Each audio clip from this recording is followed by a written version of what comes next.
Sa kailaliman ng kastilyo ng Demon Lord, naroon ang mga bangkay ng mga namatay na miyembro ng Heroes Party. Isang lalaki ang buhay pa at lumalaban para sa kanyang kaligtasan. Samantala, nilalabanan ng hero ang Demon Lord. Hinawakan ng demonyo ang hari sa kanyang malaking kamay. Malapit na niyang durugin ang natitirang pag-asa ng sangkatauhan. Nagmamakaawa ang lalaki sa demonyo na tumigil habang pinapanood niya ang hero na dahan-dahang pinipiga hanggang mamatay. Sa kanyang huling hininga, ipinagkatiwala sa kanya ng hero si Melo, ang anak nito. Sumigaw ang lalaki habang pinapatay ang hero sa kanyang harapan. Sa pagkamatay ng hero at ng kanyang mga kasama, natalo ang sangkatauhan ng Demon King at sinakop ng kanilang hukbo ang buong kontinente. Pagkatapos ng digmaan, ang kanang kamay ng hero, ang kilalang eskrimador na si Gravel, ay naglaho ng walang bakas. Pagkatapos ng 10 taon, sa isang simpleng bayan, muling natagpuan ang eskrimador sa isang junk shop. Nagmamartilyo siya ng isang bangko, inaayos ito para sa isang kapitbahay. Nagpasalamat sa kanya ang lalaki matapos matanggap ang inayos na bangko. Ikinuwento niya na umuwi ang matandang babae kaninang umaga, at ang una nitong ginawa ay ibato ito sa kanya. Ang kilalang eskrimador ay kilala na ngayon bilang si Soul at namumuhay ng ibang-iba. Tumawa siya sa kwento ng kanyang kapitbahay, na hinahanap ang kanyang maliit na anak. Ibinahagi niya na unang araw ni Melo sa eskwela, at susunduin na niya ito. Nagkomento ang kapitbahay na ang bilis ng panahon, kung saan sumang-ayon si Soul. Kalaunan, matyagang naghihintay si Soul sa labas ng eskwelahan para kay Melo. Nagtakbuhan palabas ang mga bata nang tumunog ang bell. Sakto namang masayang binati siya ni Melo, ipinapaalam ang kanyang pagdating. Niyakap niya si Soul at marahang ginulo ng lalaki ang kanyang buhok. Inasar siya ng 3 bata dahil sa pagiging malapit niya sa matandang lalaki. Gayunpaman, prangka niyang sinabi na mahal niya si Soul na ikinagulat ng mga bata. Tinawag nila siyang kakaiba at pagkatapos ay iniwan sila. Masigla siyang kumaway sa kanila. Nang makitang masaya siya, tinanong niya kung nakahanap na siya ng mga kaibigan sa eskwela. Masayang kinumpirma ng bata na nagpagaan ng loob ng lalaki. Pagkatapos ay nagsimula silang maglakad pauwi ng magkahawak kamay. Sakto namang nakarinig sila ng gulo at nakita ang isang demonyong nambubuli ng isang mangangalakal. Tumanggi silang bayaran ang mga kinuha nilang paninda at iginiit na dapat libre na lang ito dahil nasa ilalim sila ng awa ng hukbo ng mga demonyo. Hinawakan ng halimaw ang lalaki sa kanyang kwelyo na nagmamakaawang patawarin. Nanood si Soul mula sa karamihan, sinusubukang itago ang kanyang sarili. Ibinulong niya kay Melo na dapat silang dumaan sa ibang ruta para maiwasan ang atensyon. Gayunpaman, sa kanyang pagkagulat, nang hanapin niya ito, wala na ito sa kanyang tabi. Nakuha ni Melo ang atensyon ng halimaw at inosenteng hiniling na ibaba ang lalaki dahil masamang manakit ng iba. Nainis, ibinaling ng demonyo ang kanyang atensyon sa kanya. Palo na sana siya nito nang tumalon si Soul ng napakabilis at lumuhod sa harap ng demonyo, humihingi ng tawad. Tumanggi ang demonyo na patawarin sila, kaya binigyan niya sila ng pera para mapakalma sila. Nanatili siyang nakaluhod habang umaalis sila dala ang kanyang pera. Napabuntong hininga si Soul sa ginhawa ng tanungin ni Melo kung bakit sinasaktan ng mga demonyo ang kanilang mga kaibigan. Sa eskwela, tinuruan sila ng kanyang guro na masamang manakit ng iba. Sumagot si Soul na nakikipaglaro lang sila kay Mr. Demon at ginawang positibo ang negatibong sitwasyon.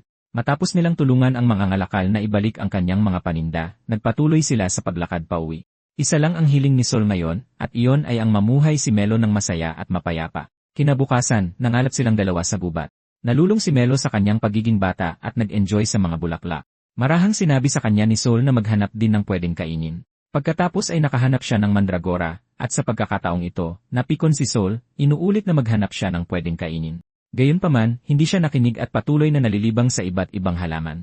Napabuntong hininga na lang ang lalaki, tahimik na iniisip na nagastusan siya dahil sa gulo na ginawa nito, at ngayon, wala na silang sapat na pera para sa pagkain. Sakto namang lumitaw ang 2 demonyo kanina at hinanap siya, na ikinagulat niya. Nagkunwaring maamo, tinanong niya kung ano ang kailangan nila sa kanya. Sinabi nila sa kanya na gusto nilang mangolekta ng mas maraming pera bilang dagdag na buwis para sa kanilang kaligtasan, saka itinuro si Melo.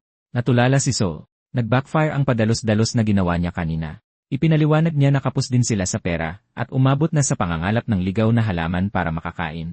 Habang nagmamakaawa siya, masayang tumakbo si Melo papunta sa kanila, nakikilala ang mga halimaw kanina. May kislap sa kanyang mga mata, inaya niya silang makipaglaro. Tumalon si Soul mula sa kanyang pwesto para iligtas ang bata, ngunit nahawakan na siya ng demonyo at ibinagsak sa lupa ng buong lakas. Nagdulot ng pagsabog ang impact na nagpahinto kay Soul. Ngumisi ang halimaw, nakikita ang kanyang masakit na reaksyon. Pagkatapos ay sinabihan niya si Soul na linisin ang bangkay. Gayunpaman, sa kanilang lubos na pagkagulat, bumangon si Melo nang walang kahirap-hirap matapos ang atake. Iniisip na siya naman, tumayo siya at pinagpagan ang alikabok sa kanyang tuhod. Nagtataka ang mga halimaw kung bakit buhay pa siya nang ideklara niyang siya naman ang maglalaro ngayon. Ganado si Melo. Naging kulay ginto ang kanyang mga mata habang bumabalot sa kanya ang malakas na enerhiya. Nagulat ang mga halimaw. Pamilyar ang mga matang iyon. 10 taon na ang nakalipas, may isang kwentong kilala sa Demon Realm. Isang makapangyarihang hero ang lumaban sa Demon King, at sabi nila, mayroon itong nagniningning na gintong mga mata tulad ng sa bata. Nang mapagtantong baka kamag-anak siya ng hero, nagpa siya ang halimaw na iulat ang insidente sa Demon King. Gayunpaman, pumasok si Soul, nagbubulungan na wala na siyang pagpipilian ngayon. Patakbong lumapit si Melo sa kanya, sinasabing napakagaling na mga nilalang ang mga demonyo. Ngumiti ang lalaki sa kanya at pagkatapos ay binatukan siya, na nagpatulog sa kanya. Bubunutin na sana ng isang halimaw ang kanyang espada, ngunit naunahan siya ni Soul ng napakabilis. Sa isang iglap lang, nagawa niyang puksain ang halimaw. Sinubukan ng isa na tumakas at hiniling na malaman ang kanyang pagkatao. Tumangging malaman ang kanilang sikreto, nagpa siya siyang lipulin din ang demonyo. Sinimulan niya sa paghiwa sa kanyang kamay. Napahiyaw sa sakit ang halimaw. Humingi ng paumanhin si Soul, sinabing ibabalik niya ang kanyang kamay. Gayunpaman, tinapos ng kanyang espada ang halimaw. Kalaunan, iminulat ni Melo ang kanyang mga mata at nalito kung nasaan sila. Sinabi ni Soul sa kanya na napagod siya sa paglalaro at biglang nakatulog. Tinanong niya ang tungkol sa kanyang mga kalarong demonyo kanina.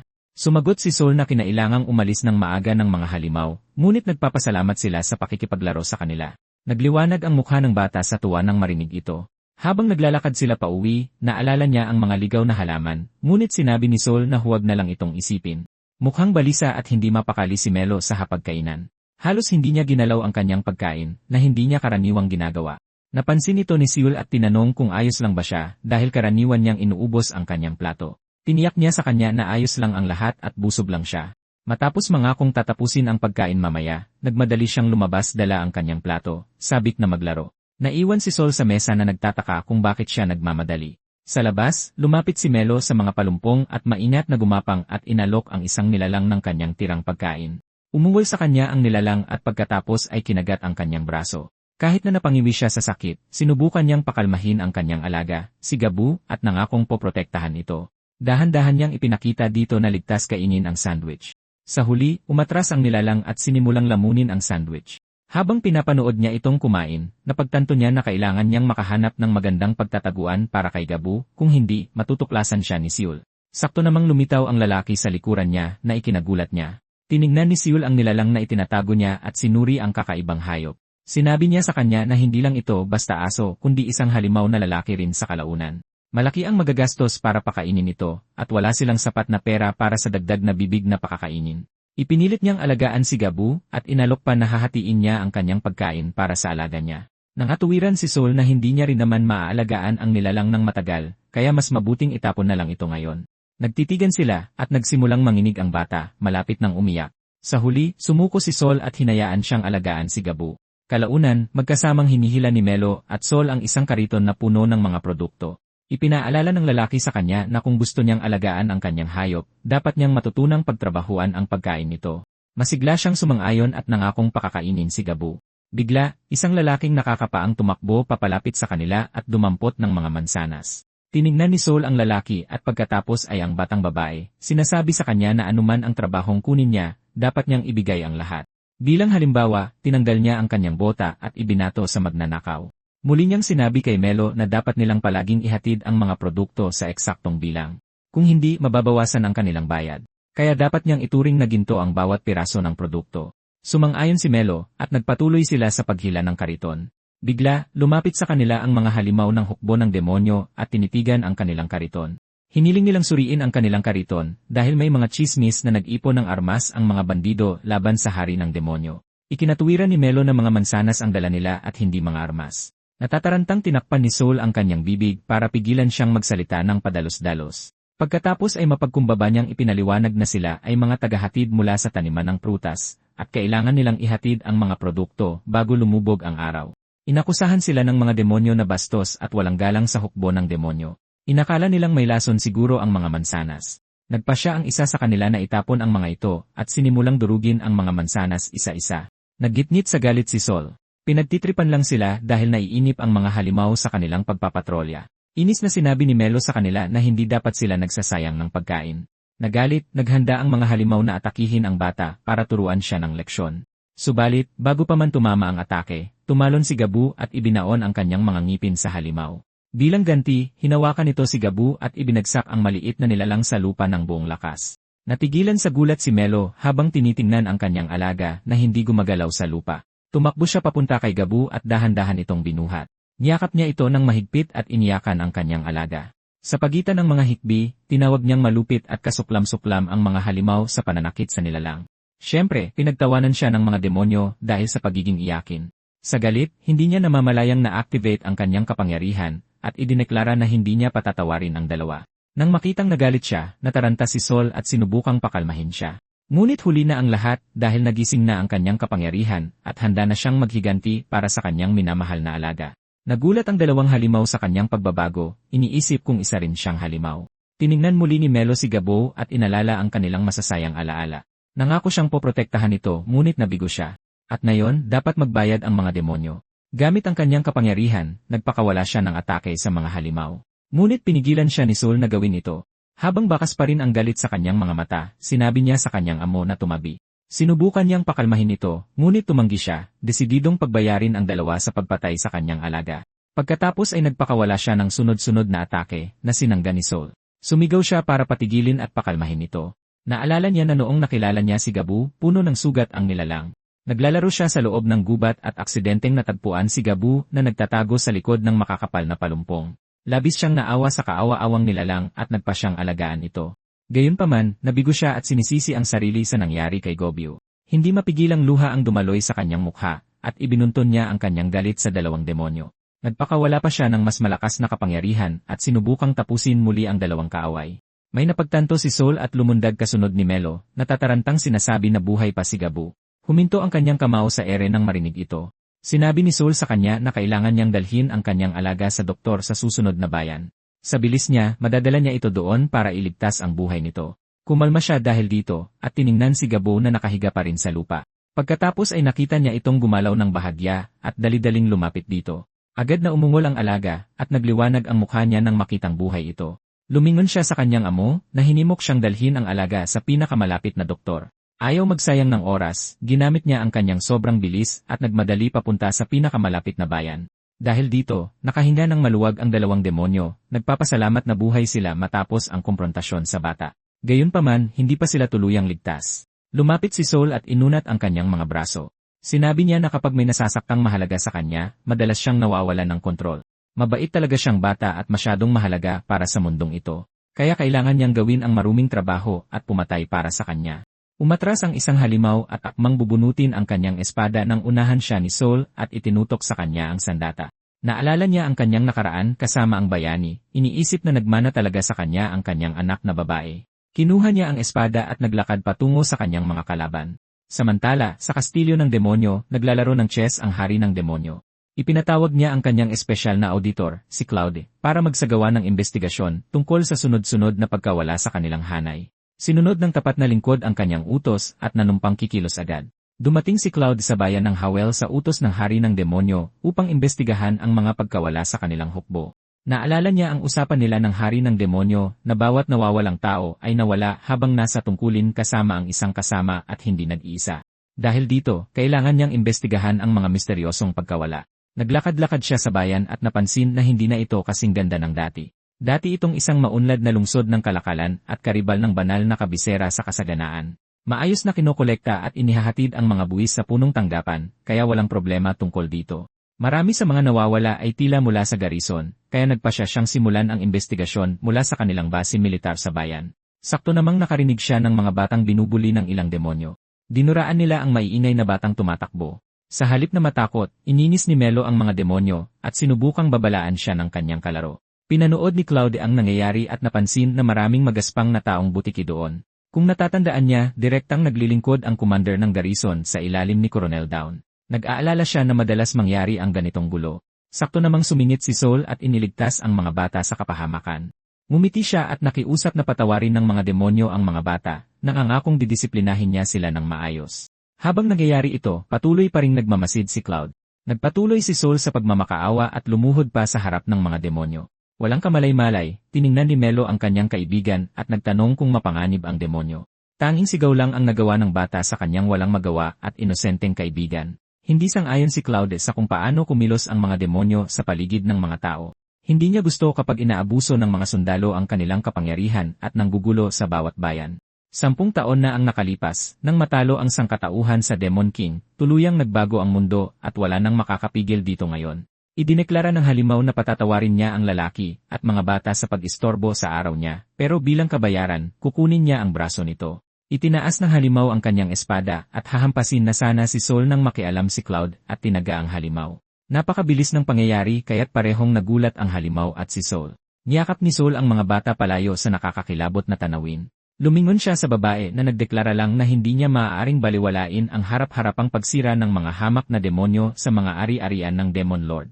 Natigilan ang ibang mga taong butiki sa kanyang paglitaw. Pagkatapos ay ibinunyag niya na siya ang special auditor ng hukbo ng Demon Lord at naparito siya upang imbestigahan ang mga naiulat na kaso ng pagkawala ng mga demonyo sa bayan.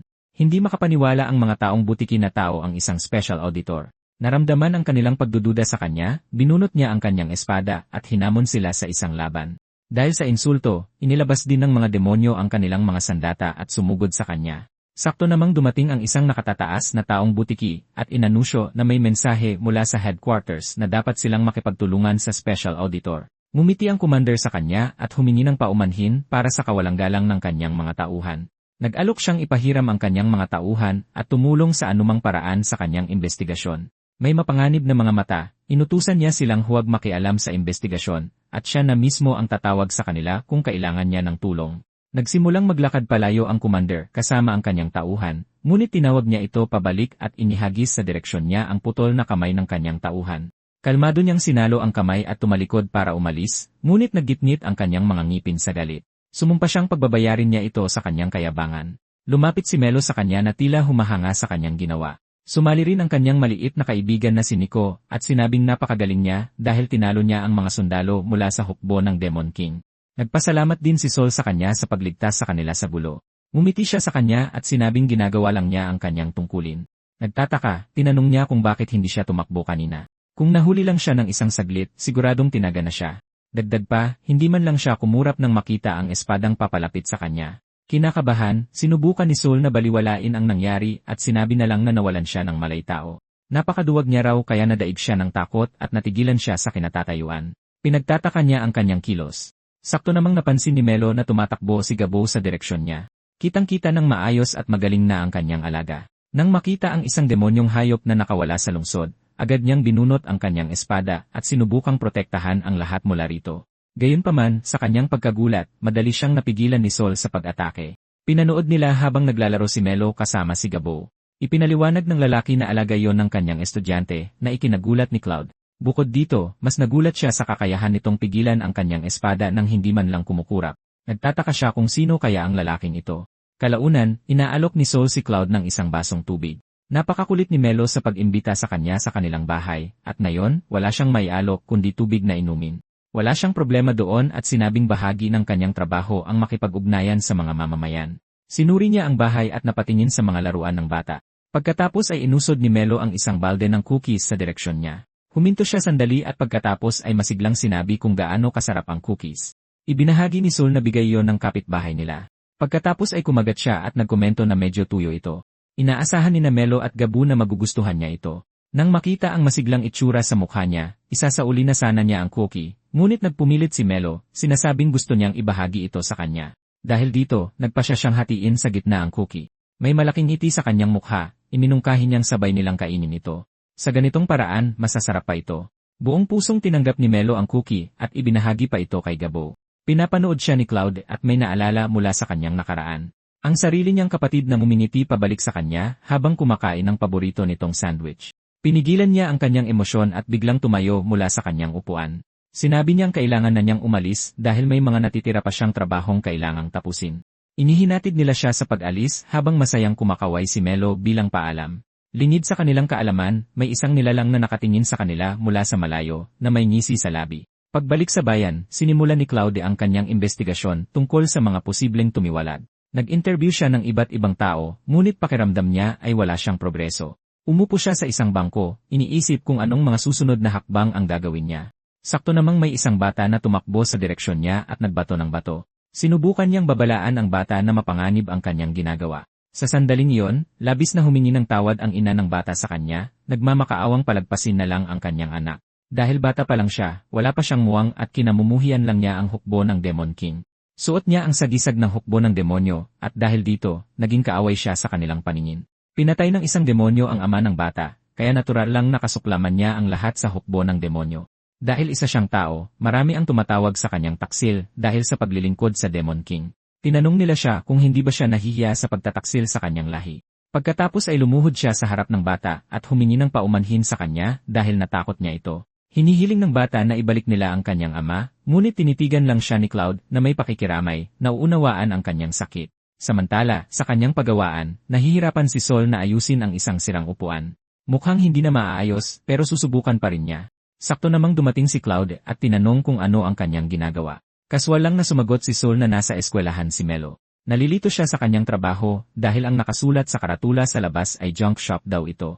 Kinumpirma ni Sol, sinabing inaayos niya ang mga sirang bagay o nire-refurbish ang mga basura para ibenta. Nagdududa siyang isa talaga siyang repairman dahil hindi maipaliwanag ng trabaho niya kung paano niya nagawang harangin ang kanyang espada noong isang araw. Pagkatapos ay ibinunyag niya na may problema sa hukbo ng demonyo sa kanilang lugar at tinanong kung ano ang alam niya tungkol dito. Gayunpaman, sa halip na makipagtulungan, diretsahan siyang tumanggi. Naiintindihan niya ang kanyang desisyon at sinabing matalino iyon.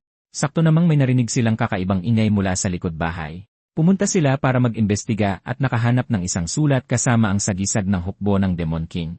Mabilis na dinampot ni Sol ang sulat at binasa ito habang tumatakbo si Cloud sa direksyon niya. Binuksan ng lalaki ito at nagulat nang mabasa na si Melo ay dinukot ng mga di kilalang lalaki at kailangan niyang pumunta sa lumang guho ng mag-isa at walang armas. Pareho silang nagulat sa pagkakadakip kay Melo.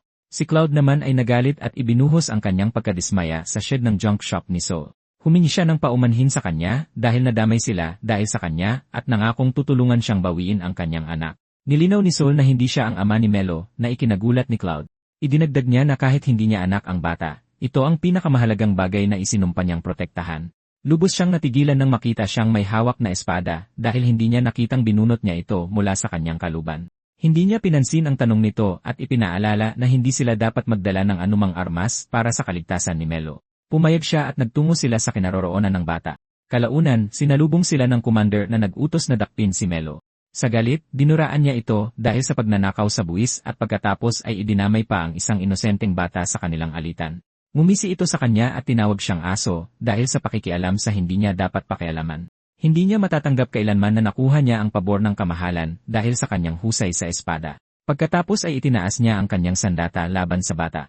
Ininsulto niya si Cloud sa palaging pag-iisip ng mataas sa sarili gayong isa lang siyang tao. Ano man ang gawin niyang pagsisikap, palagi siyang magiging mas mababa sa kanila, kaya hindi siya dapat maging mayabang.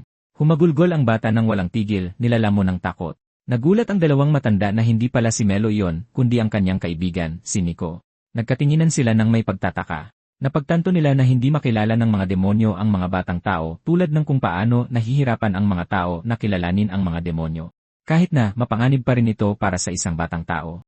Humakbang siya at sinabing iniwan niya ang kanyang sandata kaya dapat ibigay sa kanya ang bata para makapag-usap sila. Gayunpaman, umisi lang ang commander at sinabi sa kanya na ibibigay niya ang bata kapag patay na siya. Dahil dito, sumugod ang ibang mga taong butiki sa direksyon niya. Hinikayat niya si Sol na hanapin si Melo habang siya ang haharap sa mga kalaban. Buong determinasyon, lumundag siya sa direksyon ng mga halimaw at madaling iniwasan ang kanilang mga atake. Pagkatapos ay gumanti siya at pinatamaan sila. Gayunpaman, hindi ito sapat para pabagsakin sila. Matapos salagin ang lahat ng kanilang atake, nanatili siyang matatag at hindi sumusuko. Nagulat dito ang mga halimaw sa kung gaano kalakas ang isang hamak na tao. Tinawag sila ng commander na mga hangal dahil hindi nila matalo ang isang tao. Pinagbantaan niya si Melo at ginamit ang maliit na bata para takutin siya. Pero sa kanyang pagkagulat, nailigtas ni Sol ang bata nang hindi napapansin. Nagulat din si Cloud tulad ng commander dahil akala niya'y umalis na si Sol para hanapin si Melo. Pagkatapos ay inihagis niya ang isang espada sa direksyon ni Cloud at sinabing tapusin na niya ito kaagad. Sa galit, umalis ang commander sa kanyang trono at tumakbo papalapit kay Cloud. Nahawakan ng isa sa mga bumagsak na sundalo ang kanyang binti na saglit na nakagambala sa kanya. Dahil dito, halos hindi niya nasangga ang atake. Pinagtawanan ng commander ang kanyang paghihirap, sinasabing hindi niya mapapantayan ang kanyang lakas at inutusan siyang mamatay. Nilabanan ni Cloud ang atake at nanatili sa kanyang kinatatayuan. Sakto namang dumating si Sol para iligtas siya at pinatay ang halimaw sa isang bagsak. Nagulat siya na nagawa niyang tamaan ang halimaw mula sa kanyang distansya. Dahil bagsak na ang commander, sinubukan ng ibang mga taong butiki na tumakas, pero hindi niya sila binigyan ng pagkakataon at tinapos silang lahat. Kukumpirmahin na sana niya siya tungkol sa kanyang kapangyarihan, pero sinabi niyang huli na sila sa kanilang sundo. Kalaunan, habang nagmamadali sila, humingi ulit ng paumanhin si Claude sa pagkasangkot nila sa kanyang gulo at sa hukbo ng mga demonyo.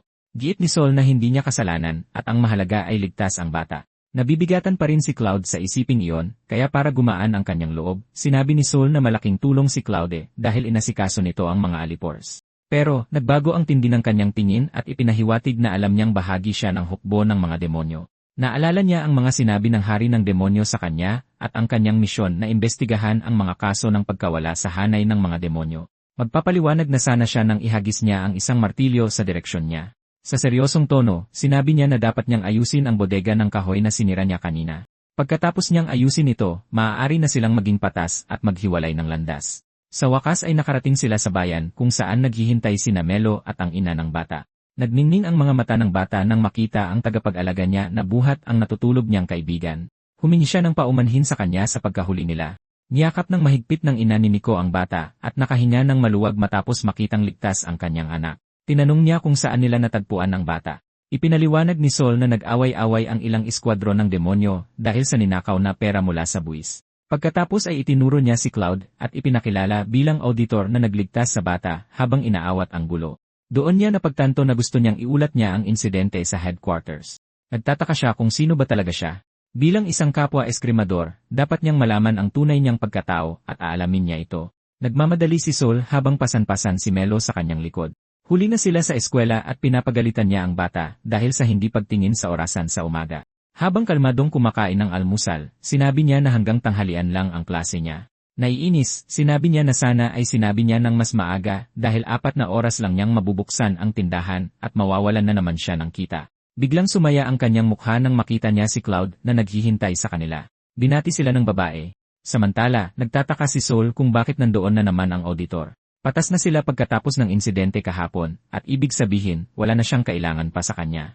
Nagtataka siya kung isa itong pakana ng hukbo ng mga demonyo. Sa pagmamadali, nilagpasan niya si Cloud, pero hinawakan nito ang kanyang kamay at pinigilan siyang umalis. Sa isang di inaasahang pangyayari, tumingin siya kay Sol na balisa at nakiusap na payagan siyang manatili sa bayan. Nalilito si Sol habang tuwang-tuwa si Melo na titira siya sa kanilang bahay. Sinabi niya na dahil sa nangyari sa commander, naparusahan siya kasama ang iba pang mga opisyal. Dahil dito, wala siyang matutuluyan. Inutusan siyang manatili bilang tagapangasiwa hanggang sa dumating ang bagong commander. Pero bilang isang auditor, kailangan niyang panatilihin ang distansya mula sa mga karaniwang sundalo. Wala siyang mapupuntahan, kaya ang pananatili sa kanila ang pinakamagandang ideya sa ngayon. Gayunpaman, nakita niyang abala ito, kaya iminungkahi niyang pumunta na lang siya sa kampo militar. Tumanggi siya dahil ayaw niyang ginawin at makahahadlang ito sa kanyang misyon. Dahil hindi na niya ito problema, nilagpasan niya si Cloud. Sa desperasyon, inalok niyang babayaran siya ng malaking halaga kapalit ng kanyang panunuluyan. Dahil dito, napatigil ang lalaki at pinag-isipan ang kanyang alok. Sa isip niya, mas matimbang ang pera kaysa sa abala. Dagdag pa, mukha siyang desperado. Nakiusap din si Melo sa kanya na payagan ang babae na manatili. Dahil dito, napabuntong hininga siya at pumayag ngunit sinabi sa kanya na isang sulok lang ng kanyang bahay ang maaari niyang gamitin. Hindi siya makapaniwala na pumayag ito sa kasunduan. Nagpaalam muna siya dahil kailangan niyang ihatid si Melo sa eskwelahan. Gumaan ang kanyang pakiramdam na makakatuloy siya sa kanila. Isa siyang auditor ng hukbo ng mga demonyo, pero ito ay isang bagay na dapat niyang gawin para sa kanyang sarili. Kalaunan, sa kanyang paggawaan, sinabi niya na dapat gamitin niya ang silid sa likod para sa pagtulog at magtatrabaho siya sa kanyang paggawaan buong araw. Pagkatapos ay nagtanong siya tungkol sa bagong commander na itatalaga sa kanilang lugar. Sinabi niyang hindi pa niya nakikilala ang tao, pero narinig niyang mataas ang ranggo nito. Tahimik niyang pinag-isipan na tila malalim ang kawalan ng tiwala ng lalaki sa hukbo ng mga demonyo. Humingi ng paumanhin si Sol sa panghihimasok, ngunit napansin niyang isang kahoy na espada lang ang dala niya, kaya ibig sabihin, hindi niya iniisip na saktan sila. Nagulat siya na madali niya iyong napansin. Dahil dito, ipinagtapat niyang gusto niyang makipag-ensayo at magsanay kasama siya. Pagkatapos ay inilabas niya ang kanyang kahoy na espada. Bilang isang auditor, dapat niyang malaman ang sikreto sa likod ng kanyang lakas. Hindi na siya mapakali sa kuryosidad at gusto niyang subukan ang hangganan ng kanyang kakayahan laban sa kanya. Nagkamot siya ng ulo at pumayag sa kanyang alok. Agad na sumaya ang kanyang mukha nang marinig ito, ngunit idineklara ni Sol na kung mananalo siya, kailangan niyang gawin ang anumang gusto niya. Tumingin siya sa determinadong mukha ni Soul at mumiti, sumasang-ayon sa kanyang kondisyon. Tinanggap niya ang kasunduan at sinabing hindi kailanman umaatras sa salita ang isang eskrimador. Lumabas si Gabu mula sa kanyang pinagtataguan sa alanganing sandaling ito at tinitigan ang dalawang mandirigma na ngayon ay magkaharap, desididong talunin ang isa't isa. Sabay na lumundag ang dalawa at nagbanggaan ang kanilang mga sandata. Nahanap ni Claude ang kanyang tiyempo at sinimulang atakihin ang kanyang kalaban ng sunod-sunod na mabilis na tama. Gayunpaman, walang kahirap-hirap na sinangga ni Soul ang lahat ng iyon at hinampas siya ng kanyang kahoy na espada. Nagawa niyang sanggahin ito, ngunit nagpakawala si Soul ng sunod-sunod na atake sa kanyang direksyon. Bawat tama ay parang pinupukpok ng martilyo at kinailangan niyang umatras sandali. Lumayo siya para magkaroon ng ligtas na distansya sa pagitan nila upang pigilan siyang makalamang. Pagkatapos ay ngumisi siya, nagtatanong kung nagpipigil ba siya laban sa kanya. Sumagot siya na nakikipag-ensayo lang naman siya, kaya hindi na kailangang magseryoso. Sumugod siya, ngunit nagulat siyang nawala ito. Sa kanyang lubos na pagkagulat, nakatayo na pala ito sa kanyang likuran at nakatutok ang sandata sa kanyang batok. Dahil dito, sumuko siya, dismayado sa sarili, dahil hindi man lang niya mayangat ang kanyang espada laban sa kanya. Nagpakawala siya ng isang nakakatakot na ngiti. Ngayon, kailangan na nilang pag-usapan ang kanilang kasunduan. Maya-maya, naglalakad si Cloud sa bayan kasama si Gabo. Tinitigan siya ng mga tao, kinikilala siya bilang bahagi ng hukbo ng mga demonyo. Naalala niya na ang tanging gusto lang ni Soul sa kanya ay sunduin si Melo sa eskwelahan at ipasyal si Gabo. Masasabi niya mula sa kanilang laban na mas malakas pa ito sa ipinapakita niya. Ang lakas na taglay niya ay hindi isang bagay na nakukuha sa pagsasanay lamang. Sigurado siya roon, pero saan nga ba talaga siya nagsanay? Sa wakas ay sinundo na niya si Melo mula sa eskwelahan.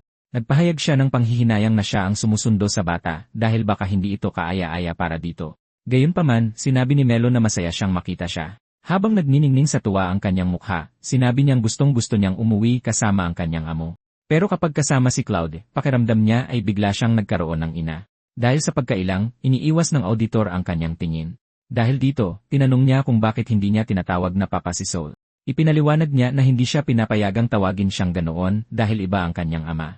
Kahit na matagal na silang magkasama, nilinaw niya sa kanya na hindi siya ang kanyang ama. Nariyan lang siya para siguraduhin protektado at masaya siya. Naalala ni Cloud ang mga sinabi ni Soul na hindi siya ang ama ng bata. Nagtataka siya kung ano ang nangyari sa mga magulang ni Melo at kung ano ang koneksyon nila kay Soul. Sa paglipas ng panahon, hindi niya maiwasang maging mas mausisa sa tunay na pagkatao ng lalaki. Pagkatapos ay napansin niya itong tahimik na nagmamasid sa kanila habang nagbubuhat ng panggatong. Sa isang mabilis na hakbang, lumapit siya at hinawakan siya sa kwelyo, galit na galit dahil nakikialam siya sa kanilang buhay. Binalaan niya itong huwag maging pakialamera at nagbantang palalayasin siya. Pagkatapos ay inutusan niya si Melo na kumuha pa ng panggatong, pero tumanggi ito. Inulit niya ang kanyang utos, sinasabing inaasahan niya ito. Pagkatapos ay bumalik siya sa bahay at pinag-isipan ang kanyang ginawa, tinatanong ang sarili kung tama ba ang kanyang ginagawa. Nagbalik tanaw siya sa isang sandali mula sa kanyang nakaraan, naaalala ang ina ni Melo, si Rina. 10 taon na ang nakalipas, noong namumuhay pa siya bilang kanang kamay ng bayani, may pamilya si Gravel Soul. Si Rina, ang salamangkera, ay nakaupo sa tabi ng bintana. Halatang halata na ang kanyang tiyan. Si Dion, ang bayani, ay sobrang sabik sa kanilang magiging anak. Inakala niyang isang himala na binigyan sila ng ganoong kahalagang biyaya at tinanong ang kanyang kaibigan, si Gravel, kung ano ang opinyon nito. Sumang-ayon ang batang si Seol, ngunit sinabi sa kanya na napakalakas ng loob niyang gumawa ng sanggol sa kanilang sitwasyon. Nagtatampo, humingi ng paumanhin si Rina sa pagdudulot ng gulo, pero tiniyak sa kanya ni Dion na matagal na niyang gustong magkaanak. Tinawag siyang pabaya ni Seol dahil sa kanyang ginawa. Noong malapit na nilang talunin ang hukbo ng mga demonyo, umatras siya at bumalik sa kanyang asawa dahil nabuntis niya ito, na hindi angkop sa kanilang sitwasyon ngayon. Sinubukan siyang pakalmahin ng dalawa pa nilang miyembro, sinasabing kasal naman silang dalawa. Kaya ano ba ang pinagkakaguluhan? Naalala ni Emma, ang mamamana, ang sandaling nag-propose si Dion kay Rina habang nababalutan ng dugo ng general ng demonyo, habang si Koto, ang pari, ay tuwang-tuwa na mag-officiate at nasaksihan ang kasal. Napabuntong hininga siya at tinawag na hangal ang kanyang grupo dahil sa pagiging masayahin sa gitna ng matagal ng digmaan. Sobrang saya nila sa kasal at pagbubuntis sa gitna ng isang mapanganib na paglalakbay. Walang kahit anong pagsisisi, sinabi ng bayani na malayo na ang kanilang narating at sapat na yon. Sa wakas, hindi na nakatiis, sinigawan siya ni Rina dahil sa palaging pagiging masama ang ugali mula pa noong magkakilala sila. Ngumisi si Soul, sinasabing sa wakas ay ipinakita na ng mayamang babae ang kanyang tunay na kulay. Na-insulto, dinuraan niya ito dahil sa pagtawag sa kanya ng ganoon at tumangging tratuhin ng ganoon ng kaibigan ng kanyang asawa mula pagkabata. Ipinilit niyang tapusin na nila ito at sabihin na lang kung ano ang gusto niyang sabihin sa kanya. Ipinagpatuloy nila ang pagpapalitan ng masasakit na salita. Walang gustong sumuko. Sinubukan ni Dion na ayusin ang gulo, sinasabi sa kanyang asawa na kung hindi sumama si Sol sa kanya, baka hindi sila magkakakilala dahil mananatili lang siya sa kanilang nayon habang buhay. At kung wala si Rina, hindi sila magkakaroon ng isang magaling na salamangkera sa kanilang grupo at isang taong matatawag na asawa. Kaya kung wala silang dalawa, hindi magiging kumpleto ang buhay niya. Pareho silang mahalaga sa kanya, kaya gusto niya talagang magkasundo sila. Habang nagrereklamo, humingi sila ng paumanhin sa isa't isa, at ang tatlong mandirigma ay pawang natuwa. Tinanong ni Emma kung ano ang pangalan ng sanggol. Ibinunyag ni Rina na gusto nilang pangalanan ang kanilang anak na babae ng Melo, na ikinagulat ni Sol. Nagkomento si Emma na napakaganda ng pangalan. Idinagdag ni Rina na si Deon ang pumili ng pangalan. Siniko ni Sol si Deon dahil sa pagbibigay ng pangalang ibinigay niya sa kanyang pagong noon sa kanyang anak. Noong mga bata pa sila, nakapulot sila ng isang pagong at pinangalanan ito ni Sol na Melo dahil ang mga pagong daw ay mahaba ang buhay at galing sa salitang milyon. Sinabihan niya ang kanyang matalik na kaibigan na huwag ipangalan sa isang pagong ang kanyang anak kahit na ito ay para sa swerte. Napabuntong hininga siyang muli at hindi makapaniwala kung gaano kakaiba ang kanyang kaibigan. Inakbayan siya ni Dion at sinabing matagal na niyang gustong gawin siyang ninong ng sanggol. Para sa kanya, si Sol ang kanyang matalik na kaibigan at pamilya. Palagi silang gumagawa ng mga bagay ng magkasama at sapat na ang malaman na naroon siya sa buhay ng kanyang anak para mapanatag siya. Ninisyan niya ito at pinaalalahanan na huwag sabihin kay Rina ang tungkol sa pangalan ni Melo dahil papatayin siya nito. Gayunpaman, tunay siyang naniniwala na ito ay isang magandang pangalan. Iyon ang mga masasayang sandali na kanilang pinagsamahan. Marahil sa mga sandaling iyon, gusto talaga nilang maniwala na maaari silang mamuhay ng normal tulad ng iba. Isang masaya at maliwanag na buhay na may regalo ng pagkakaibigan at pamilya, ngunit hindi pa nila alam noon na ang lahat ay magkakapira-piraso at kung ano talaga ang pakiramdam ng tunay na kawalan ng pag-asa. Gabi bago ang huling labanan, nasa dalampasigan si Sol, nagsasanay ng husto tulad ng dati, nakikinig sa mga alon at pinapagod ang kanyang katawan. Nagtagumpay siyang pakalmahin ang sarili bago ang mahalagang araw bukas. Ilang oras ang nakalipas sa kanilang tahanan, narinig ng espadatsin si Dion mula sa labas, sinasabing mawawala siya ng medyo matagal sa pagkakataong ito. Sa katunayan, baka naipanganak na ang kanilang anak sa pagbalik niya. Tahimik na nakaupo kasama si Rina, iniisip nila ang posibilidad na yon.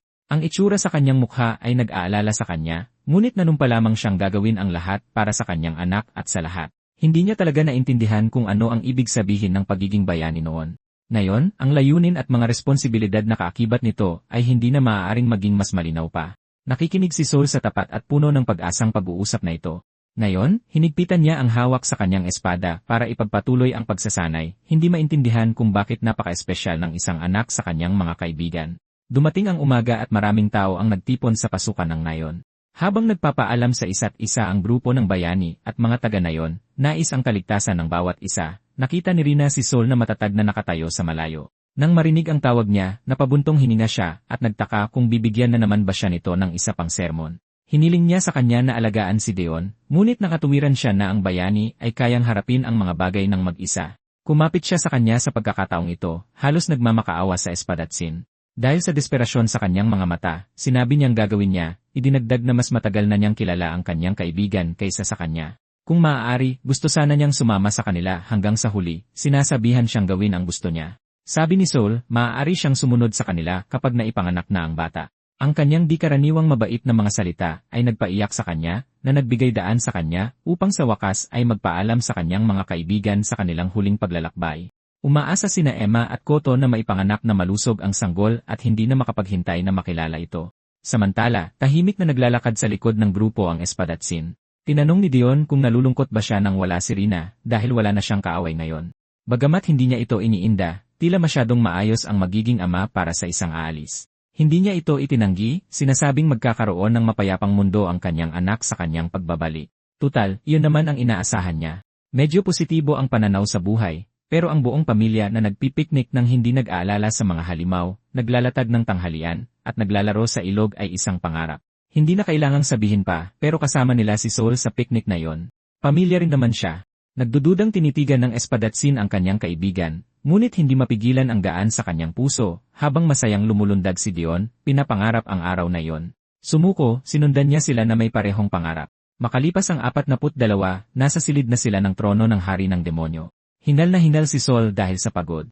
Sa kabilang banda, nakahandusay na sa sahig sina Emma at Koto, patay na. Hinarap niya ang hari ng demonyo sa kanyang harapan, tinatanong kung ano ang nangyayari. Habang nakangiti ang kalaban, tumawag si Deon mula sa likuran, sinasabing huwag siyang mawalan ng pokus sa gitna ng lahat. Sabay silang sumugod bilang huling pag-asa ng sangkatauhan, ngunit para lang itong laro ng bata sa napakalakas na kapangyarihan ng hari ng demonyo. Si Soul ay literal na pinitik palayo at tumilapon gamit lang ang isang daliri. Halos wala ng buhay, nakita niya ang isang sirang espada na bumagsak sa sahig at tumingala para makita ang kanyang matalik na kaibigan sa mga kamay ng demonyo. Walang magawang iniangat si Deon, hindi makakilos. Pagkatapos ay sinabihan ang espadatsin na panooring mabuti habang dinudurog ang kanilang huling kislap ng pag-asa. Sa sandaling ito, biglang nagbalik ang kanilang mga alaala. Mula sa panahong pinangalanan nila ang mga pagong hanggang sa araw na nagmakaawa si Rina na alagaan niya ang kanyang asawa, sila ay masaya at mahal na mahal ang isa't isa higit sa lahat. Ngayon, lahat ng iyon ay nagkawatak-watak. Binigyan ni Deon ang kanyang matalik na kaibigan ng isang huling ngiti. Bago pa man matrauma ang mga mata at tainga ni Soul sa sandaling pagdurog sa kanyang katawan, umalinggaw sa kastilyo ng hari ng demonyo ang mga sigaw ng sakit. Napilitang panoorin ni Soul ang bangkay ng kanyang kaawa-awang kaibigan na ibinagsak sa sahig. Nagsimulang lumabo ang kanyang paningin. Mga 12 minuto lamang matapos magsimula ang laban sa Panginoon ng demonyo, namatay ang bayani. Habang nakangiti ang pinakamatinding kalaban ng sangkatauhan, naggitngit si Soul sa kanyang mga ngipin at sinumpa ito. Nangingilid ang kanyang mga luha sa pighati at galit. Isang bagong bugso ng kapangyarihan ang sumabog mula sa kanyang katawan, at kinuha niya ang sirang espada ng bayani, binalot ito ng parehong purong at nagngangalit na kapangyarihan. Naintriga ang Panginoon sa hindi inaasahang pangyayari. Lalo na nang mawala ang espadatsin sa kanyang paningin, sumugod ito ng may bilis na hindi ipinakita ng sinuman sa kanila kanina. Ang susunod sana ay isang nakamamatay na atake, ngunit nagtaas lang ng harang ang demonyo para salagin ito. Nagpatuloy si Soul, pinupunit ang tela sa kanyang braso gamit ang purong enerhiya mula sa kanyang espada.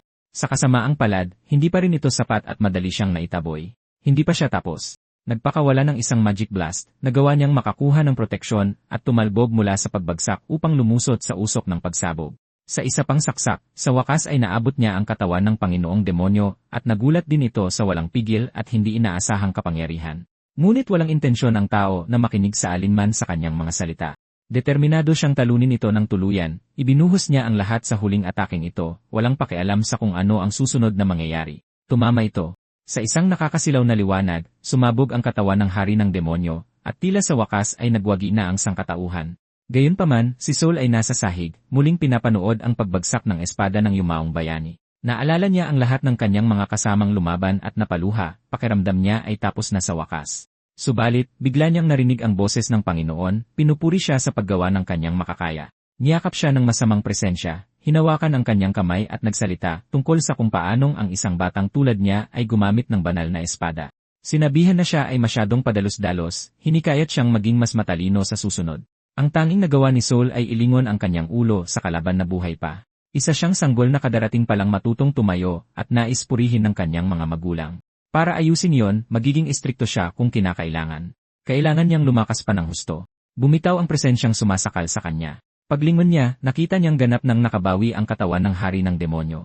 Ramdam niya ang titig nito. Habang tinatanong kung paano iyon posible, itinaas nito ang braso sa ibabaw ng kanyang katawan at sa wakas ay napagtanto niyang walang paraan para manalo. Nagdilim ang kanyang paningin at sa kanyang isipan, naririnig niya ang boses nito na nagsasabing, ang munti niyang anak, na lumakas para sa muli nilang pagkikita. Dumilat ang mga mata ni Soul at napabalikwas ang buong katawan niya. Sa halip na sa kastilyo ng hari ng demonyo, nasa isang maganda at luntiang kapatagan siya, buhay pa rin sa kabila ng walang awang labanan. Habang tumitingin sa paligid at nagtatanong kung nasaan siya, may narinig siyang malapit na nagsasabing umalis na siya habang kaya pa. Sinasabing nagmamartsa ang mga demonyo patungo sa kabisera sa mismong sandaling iyon. May mga takot at walang pag-asang mukha, inanunsyo nilang tapos na ang bansang ito. Tumagos kay Soul ang kanilang mga salita. Malapit nang maabot ng mga kalaban ang kabisera, ibig sabihin ay nalampasan na nila kung saan dapat ligtas na nagtatago si Rina. Tumakbo siya ng napakabilis, ngunit balot na sa usok ang nayon pagdating niya. Wasak ang mga gusali, nagkalat ang mga bangkay, at ang ilang nakaligtas ay nagluluksa sa ulan. Habang desperadong tumitingin sa paligid, narinig ng espadatsin na bumagsak na ang kabisera. Sinisisi nila ang mga bayani na napakadaling natalo, kahit pa binigyan nila ng pag-asa ang mga tao. Habang nagmamadali sa mga guho, naririnig niya ang kanilang mga panlalait at masasakit na salita. Habang dumadaan sa isang eskinita, may narinig siyang tumawag sa pangalan niya. Si Rina, buhay pa, sa kabila ng lahat ng nangyari. Tumakbo siya palapit dito, masaya na ayos lang siya, at nagulat na makita ang sanggol na si Melo na karga-karga nito. Habang karga ang anak, malugod na pinuri ni Rina si Sol sa pagbalik nitong buhay. Tinanong niya kung ano na ang nangyari at kung ano ang ginagawa nito doon. Pinuntirya ang kamag-anak ng bayani, sinalakay ng hukbo ng Panginoong demonyo ang ngayon. Sa madaling salita, lubusang winasak ang ngayon. Hinampas ng espadatsin ang kanyang kamay sa pader sa galit. Para bang lahat ng ginawa nila ay nauwi lang sa wala. Nang makita ang galit niya, humingi ito ng paumanhin dahil ang tanging nagawa lang niya ay iligtas ang kanyang anak. Kahit na miyembro siya ng kanilang grupo, wala siyang nagawa noong kinakailangan. Ganoon din ang naramdaman niya kaya sinumpa niya ang sarili. Nakatatak pa rin sa isip niya ang imahe ng ngiti ni Dion bago ito mamatay, at kinamumuhian niya na siya lang ang nakabalik. Tinanong ni Rina kung anong nangyari sa kanyang minamahal na asawa. Sinalubong ng katahimikan at panginginig sa galit, naintindihan niya. Habang tumutulo ang luha sa kanyang mukha, nakiramay siya sa pasanin niyang mabuhay mag-isa. Palaging itinuturing ni Dion na bahagi siya ng kanilang pamilya. Dahil doon, kahit na medyo makasarili, hinihiling niyang alagaan niya si Melo. Natigilan siya sa hiling at tinamaan ng mabigat na katotohanan. Naantala ang kanilang sandali nang may nagsalita mula sa pasukan, hawak ang poster ni Rina. Paglingon, nakakita sila ng ilang demonyo na kakukumpirma lang na may anak nga ang bayani. Magiging mahirap kung hahayaan lang nila ang mga bagay na ganito. Naghahanda si Sol para sa isang laban. Sa pagkakataong ito, siguradong poprotektahan niya ang kanyang pamilya. Isang demonyo ang naiwan upang asikasuhin silang dalawa habang inuulat niya ang impormasyon sa Panginoong demonyo. Isang maliit na pagsabog ang tumama sa demonyong paalis na nagpatigil dito. Galing ito kay Rina na ngayon ay nakatayo at sinasabihan ang espadatsin na kunin si Melo at umalis. Sabi niya, siya na ang bahala sa mga demonyo at manatili lang siya, ngunit sa wakas ay nakita niya ang malalang sugat sa katawan nito. Maputla ang kanyang mukha habang nagmamakaawa siyang umalis na ito. Sumeryoso ang mukha ni Sol nang mapagtanto niyang huli na siya at hindi na rin magtatagal ang buhay nito. Dahil siya lang ang nakakaalam tungkol sa bata, hiniling niyang protektahan niya ang kanyang anak. Ginawa ng binata ang iniutos at kinuha ang natutulog na sanggol sa kanyang mga braso, halos hindi mapigilan ang sarili sa pag-iyak at pagmumura. Sa isang huling sulyap sa kanyang minamahal na pamilya, humarap ang ina sa mga demonyo at pumagitna sa kanila. Sumugod ang isa sa mga kalaban, ayaw payagang makatakas ang mga mahahalagang target, ngunit hindi niya hahayaang guluhin sila nito. Sa kamangha-manghang liksi, lumundag siya sa ibabaw ng demonyo at nagpakawala ng pagsabog. Sa kabila ng kanyang sarili, ang tanging nagawa ni Sol ay tumakbo ng buong bilis. Wala nang dahilan para labanan pa ang hukbo ng mga demonyo. Ang tanging nais ni Rina para sa kanyang anak ay mabuhay ng masaya at nakangiti. Hinihiling niya na gumawa siya ng ganoong mundo para kay Melo. May luha ang ngiti, binalot ng mage ang demonyo sa mga tanikala ng liwanag, handang gawin ang lahat para pigilan silang mag-ulat sa hari ng demonyo. Subalit, bigla siyang sinibat sa dibdib ng pangalawang demonyo. Tumawa siya, ngunit hindi nagtagal dahil ang parehong mga kadena ay kumapit sa kanyang katawan. Sisiguraduhin ni Rina na mananatiling nakatago ang pag-iral ng anak ng bayani. Ang kanyang katawan ay marahas na kumislap at nagliwanag. Kahit na sumigaw si Sol, wala siyang magawa. Sumabog siya kasama ang mga demonyo. Sa araw na yon, si Rina, ang mage ng grupo ng bayani at asawa ng bayani, ay namatay gamit ang self-destruct magic. Makalipas ang ilang sandali, umupo ang eskrimador sa gitna ng mga guho ng lungsod. Isang demonyong langaw ang nakapansin sa kanya at sa sanggol na karga niya sa kanyang mga braso. Lumipad ito palayo para mag-ulat sa Demon Lord, ngunit pinasabog sa ere ng mahika ni Sol. Sakto, nakakita siya ng butiki sa lupa at pinulot ito. Saglit niyang naalala ang pakikipag-engkwentro sa hari ng demonyo at kumura para makita ang butiki sa lupa. Ang tanging natira sa kanyang mga daliri ay ang buntot nito. Tulad ng butiki, ganito nakaligtas ang kalaban. Hindi niya mapigilang tumawa ng walang pag-asa sa pagpupumilit. Narinig ang pag-ungol ni Melo at naramdaman ang kanyang paggalaw. Inayos niya ang posisyon ng kanyang mga braso para patigilin siya sa pag-iyak. Sa kasamaang palad, wala na roon si nanay o si tatay. Dahil dito, ang maliit na kamay ng bata ay kumapit sa kanyang daliri, na nagpaiyak sa nagdadalamhating binata sa ilalim ng ulan. Ang huling salita ni Dion sa kanya ay isang pakiusap na alagaan ang kanyang anak na babae, at ganoon din kay Rina.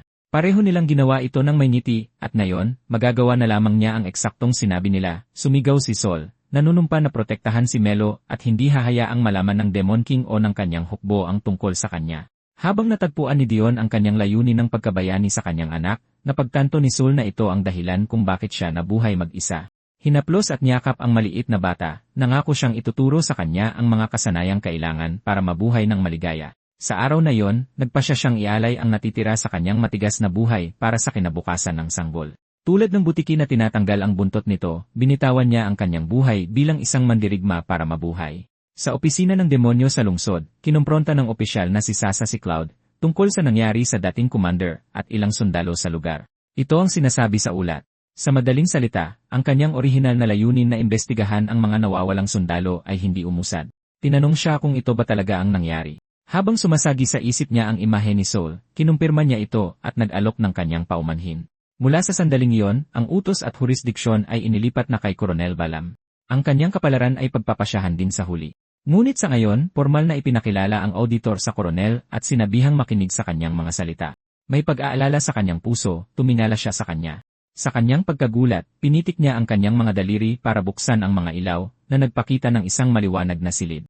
Tumawa ang bagong commander sa pag-asang mabawasan ang tensyon sa pag-ugali ng lahat doon. Nagulat si Cloud sa kanyang kilos. Sa kabaligtaran, narinig na niya ang tungkol sa kanya at kung paano siya isang mataas na respetadong opisyal sa punong himpilan. Nabasa na rin niya ang kanyang ulat at alam niyang nagnakaw ng pondo ang dating commander nang walang pakundangan. Sa madaling salita, ang kanyang mga aksyon ay makatwiran. Muling natigilan ang auditor. Iginigiit ni Sasa ang parusa, ngunit ayaw ni Balaam ng ganoong klaseng eksena at gusto lang makisama.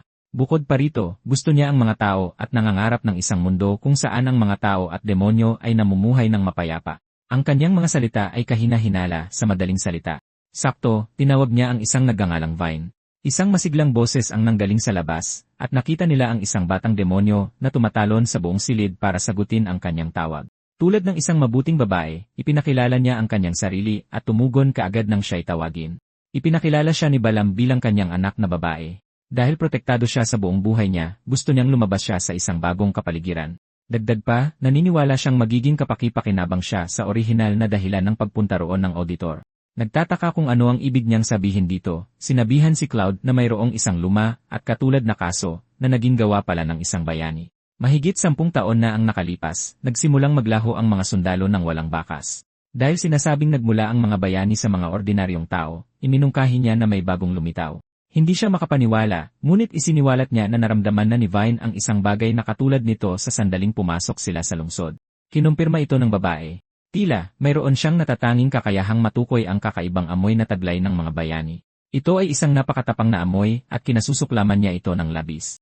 Niyakap at pinuri siya ng kanyang ama dahil sa ganitong pakiramdam sa lahi na pumatay sa kanilang sarili. Kung ang mga tao at demonyo ay mamumuhay ng mapayapa, kung gayon walang lugar para umiral ang mga bayani. Ang mismong ideal na ito ay itinatatak sa isipan ng bata.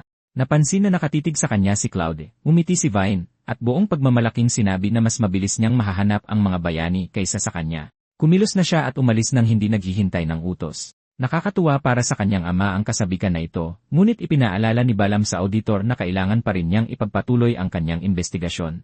Nais na matuto pa tungkol sa lungsod, inilahad niya ang kanyang kamay, sinasabing inaasahan niyang makatrabaho siya. Tinanggap ito ng inspektor. Iniisip niya kung paano maaaring magkaroon ng bayani doon at naiisip si Saul. Sa gitna ng bayan, nagsisigawan ang mga tao sa gulat nang makita si Vine na mabilis na tumatakbo at tumatalon. Para bang nakikita at naamoy niya ang bango ng liwanag sa malapit. Pagkaraan ng ilang sandali, natagpuan niya ang kasuklam-suklam na amoy sa labas ng isang kabubatan. Tumalon siya upang sa wakas ay mahanap ang bayani at nagulat nang makita si Gabu na tumatahol sa kanya dahil sa pagdagan niya kay Melo sa lupa. Tumingin sa kanya ang bata, nalilito, at ang demonyo ay parehong naguguluhan. Dinamba ni Vine si Melo sa pag-akalang siya ang bayani, ngunit biglang nawala ang masamang amoy. Iginagalaw niya ang kanyang ulo, hinahanap ang bakas na naglaho na parang bula. Sa kasamaang palad, dahil sa lahat ng paggalaw ay natawa ang batang nasa ilalim niya dahil sa kiliti. Dahil sa hindi pagkakaunawaan, sinabi ng demonyo na tumigil sa pagtawa sa kanya, ngunit hindi iyon ang dahilan. Dahil tila hindi niya naintindihan, binaligtad ni Melo ang kanilang posisyon at siya naman ang dumagan ngayon. Hindi mapigilan ni Vine ang paghagikik. Tinulak niya palayo ang masayang bata, itinuturing na patas na sila. Tinawag siyang kakaiba, sinubukan niyang magpanggap na magaling, ngunit nakita lang ito ng bata bilang isang pagkakataon upang magpakilala sa isa't isa. Nagpatuloy siya, muling umamoy sa paligid, hindi naintindihan kung bakit nawala ang malakas na amoy. Pinuri ng kanyang ama ang kanyang kakayahang matukoy ang amoy at presensya ng mga kasumpa-sumpang bayani. Para tulungan ang lahat, hinikayat ang batang demonyo na gamitin ang regalong iyon para sa kanilang uri. Mahigpit siyang yumakap sa kanya, nang angakong gagawin ang iniutos, ngunit biglang naantala ang kanyang pangamoy ng bango ng isang cookie. Itinaas ni Melo ang biskwit sa ilong ng demonyo at, nang makita ang kanyang pagkalito, ipinaliwanag na sila ni Gabu ay nagkakaroon ng labanan sa merienda. Hindi gaanong marami, ngunit inaalok niyang ibahagi ang masarap na pagkain. Naguluhan si Vine sa simula, ngunit walang pagtanggi ang makakakumbinsi sa maliit na bata na umalis. Dahil dito, kumagat siya. Naglakad-lakad si Soul, malakas na tinatawag ang bata at ang kanyang alaga. Hindi ito ang pinakamagandang oras para gumala, lalo na't darating ang bagong commander sa araw na yon. Nakarinig siya ng pamilyar at pasaway na boses sa malapit at nakita ang halamanan kung saan nagtatago ang maliit na grupo. Masayang binati siya ni Melo, ngunit sa kanyang pagkagulat, mayroong isang hindi pamilyar na mukha doon. Habang nalilito si Vine na tinatawag siyang guro, natigilan din siya nang makita ang isang demonyo nang napakalapit. Sakto, isang madilim na realisasyon ang tumama sa kanya nang makita niya ang buong anyo nito. Sa harap niya ay isang chimera. Bigla siyang tumayo at lumipad sa langit, sinabing uwi na siya at umalis nang walang ibang sinabi. Tumingin at nagbunyi si Melo nang makita ang magandang anyo ng kanyang bagong kaibigan, kumaway habang hinihiling na maglaro muli sa lalong madaling panahon. Kabaligtaran sa kanyang masayang sigaw, matalas ang mga mata ni Sol, nag-ingat sa nilalang nakadarating lang sa kanilang buhay. Walang kamalay-malay sa panganib, masayang ipinakilala siya ng bata, ngunit hindi siya makapaniwala na magkaibigan sila. Tutal, nagkaroon siya ng isang terribleng engkwentro sa mga chimera 10 taon na ang nakalipas. Halos 2 taon sa kanilang misyon, nakipaglaban ang grupo ng bayani laban sa chimera sa Fortress of Tatlo Heads. Mga bata, tinahi at walang isip na gumagalaw, sumugod sa kanila gamit ang mga hindi makataong katawan. Naging mahirap ng makasabay at kailangan nilang umasa sa isa't isa para magbantayan. Gayunpaman, walang oras para sa pasasalamat. Habang nasa laban pa, tinanong ni Sol ang pari kung kaya niyang asikasuhin ang mga biktima. Sinubukan ni Koto ang lahat ng kanyang makakaya, pero imposible, kahit pa sa banal na mahika, na ibalik ang mga nadungisan na. Habang nagangalit sa galit si Deon, may isang boses na nagsabi na hindi kayang bawiin ng mahika ng tao ang ganoong kapangyarihan. Tumingala sila sa langit at nakita ang salarin sa likod ng lahat ng ito. Sa galit, lumundag si Rina palapit sa kanya, at nagpakawala ng isang spell na naglalagablab na ahas na apoy, na mabilis na tumungo sa target na nakaupo lang sa malapit. Sa kabila ng lakas ng mahika, umiti ang demonyo at, sa kaunting galaw lang ng kanyang kamay, ay tuluyang pinawalang bisa ang spell. Isa siyang kasuklam-suklam na nilalang na ginagamit ang mga batang tao bilang core para gumawa ng mga sundalong chimera na walang isip. Habang umiiyak, tinanong niya kung paano niya nagawa ang isang bagay na napakasama. Ngumiti si Balan habang minamaliit ang mga kaawa-awang tao. Binibigyan niya sila ng lakas na hindi nila kailanman magkakaroon dahil gusto niya sila. Isang insulto ang tawagin siyang malupit, lalo na't binigyan niya sila ng kapangyarihan, at sinusubukan nilang patayin ang mga bata. Sa sitwasyong ito, sila ang tunay na mga mamamatay tao. Mas maraming chimeras ang lumabas mula sa kastilyo. Nang makita sila, napuno ng galit ang buong katawan ni Soul, na nag-udyok sa kanya na sumugod sa karumal-dumal na demonyo. Pagkalipas ng 10 taon, pinapanood niya si Vine na lumilipad palayo at napagtanto na ang bagong commander ay isang matandang kaaway. Pabalik sa tour ng otoridad ng demonyo, binati ni Balm ang kanyang anak at tinanong kung may nahanap ba siya. Sa halip na sumagot, humiga na lang siya sa kanyang yakap, pagod mula sa magulo, ngunit hindi produktibong araw. Sinabihan siyang magdahan-dahan lang at hindi na kailangang magmadali. Lilikha sila ng isang maayos na mundo ng mga tao at demonyo, at siya ang magiging bayani para tuparin ang pangarap na iyon, ang kanyang pinakamahusay na likha. 10 taon na ang lumipas, ngunit wala pang nakitang kasing kasuklam-suklam si Soul tulad ng labanan sa mga chimera. Napapaligiran sila ng mga pinutol-putol at walang isip na mga batang tao, na pilitang patayin ang bawat isa para iligtas ang kanilang sarili. Habang wala silang pagpipilian kundi tanggapin ito, tumawa si Balm habang pinapanood sila, natutuwa kung gaano kadali nilang inapakan sa lupa ang kanyang mga nilikha. Lumitaw si Dion sa likuran niya sa isang iglap, iwinawasiwas ang kanyang espada. Sa halip na matakot, nabighani ang demonyo sa kanyang nakita. Madali siyang umiiwas habang pinupuri ang kapangyarihan ng tinatawag na bayani. Talagang kahanga-hanga. Ngunit, lumitaw si Soul pagkatapos mismo niya, na may mas malaki pang potensyal na hindi pa nagagamit. Bata pa sila at marami pang pwedeng pag-unlad. Tinitigan niya sa mata ang espadatsin at sinabing inaasahan niya ang kanilang susunod na pagkikita. Sa kasalukuyan, ang parehong espadatsin na yon ay nasa kanyang bahay. Inaalala ang nakapangingilabot na alaala ng kanilang engkwentro sa mga chimera. Hindi niya pwedeng hayaang makalapit ang batang iyon kay Melo anuman ang mangyari. Sakto namang pumasok ang bata sa bahay at agad na pinagalitan dahil sa pag-alis ng mag-isa. Agad na nasira ang kanyang mga plano nang sumunod si Vine sa likod niya at pumasok sa kanyang bahay. Sabi niya, nagkasalubong sila habang ipinapasyal si Gaboo. Ito ang unang pagkakataon na maayos silang naipakilala sa isa't isa. Tahimik siyang nanood habang tinanggihan ng bagong babae ang cookies na inaalok ni Melo at sa huli ay sa pilitang pinakain nito. Iniluwa niya ito at nasuka, nandidiri sa lasa. Sa kabila ng kanilang magkasalungat na reaksyon, napagtanto ni Sol na ang chimera ay may ganap na kamalayan, hindi tulad ng mga nakalaban nila dati. Sa katunayan, mayroon siyang sapat na kapangahasan para sitahin siya sa pagtitig sa kanya. Sinabihan silang umakyat sa itaas at manatili sa loob kung gusto nilang maglaro. Habang iniisip na hindi nila pwedeng isugal na may makakita sa kanila kasama ang mga demonyo, dumating din si Cloud. Nagkatitigan sila ng Chimera at natigilan sila sa pagkalito ng ilang sandali. Tinitigan siya, tinanong niya kung isa ba sa mga alipores ng kanyang ama ang auditor. Kasunod ng tawag ni Melo, umakyat siya sa masikip na dalawa ni Floor para maglaro.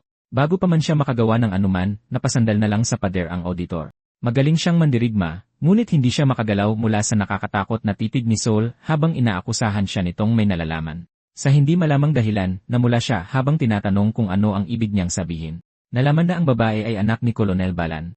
Kinumpirma nito ang kanyang mga takot at hinala. Itinanggi niyang kilala ang commander, ngunit nahulaan niyang sakit siguro sa ulo ang maging anak nito. Sa sandaling iyon, naalala ni Cloud kung paano may naramdamang kakaiba si Vine pagpasok pa lang nila sa lungsod. Dahil dito, tinanong niya rin ang lalaki.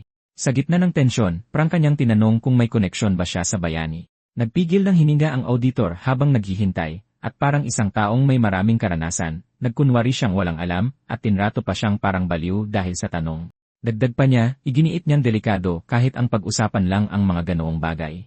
Napabuntong hininga sa mga kakatwang ideya, bigla siyang natigilan ng may mapansin. Napakatahimik. Nangatwiran siya na baka nagpapakabait lang ang dalawa, pero bilang isang guardian, alam niyang ang katahimikan sa mga bata ay nangangahulugang may ginagawa silang kalokohan. Mabilis na umakyat si Seal sa attic. Gaya ng inaasahan, isang bakanteng kwarto ang sumalubong sa kanya.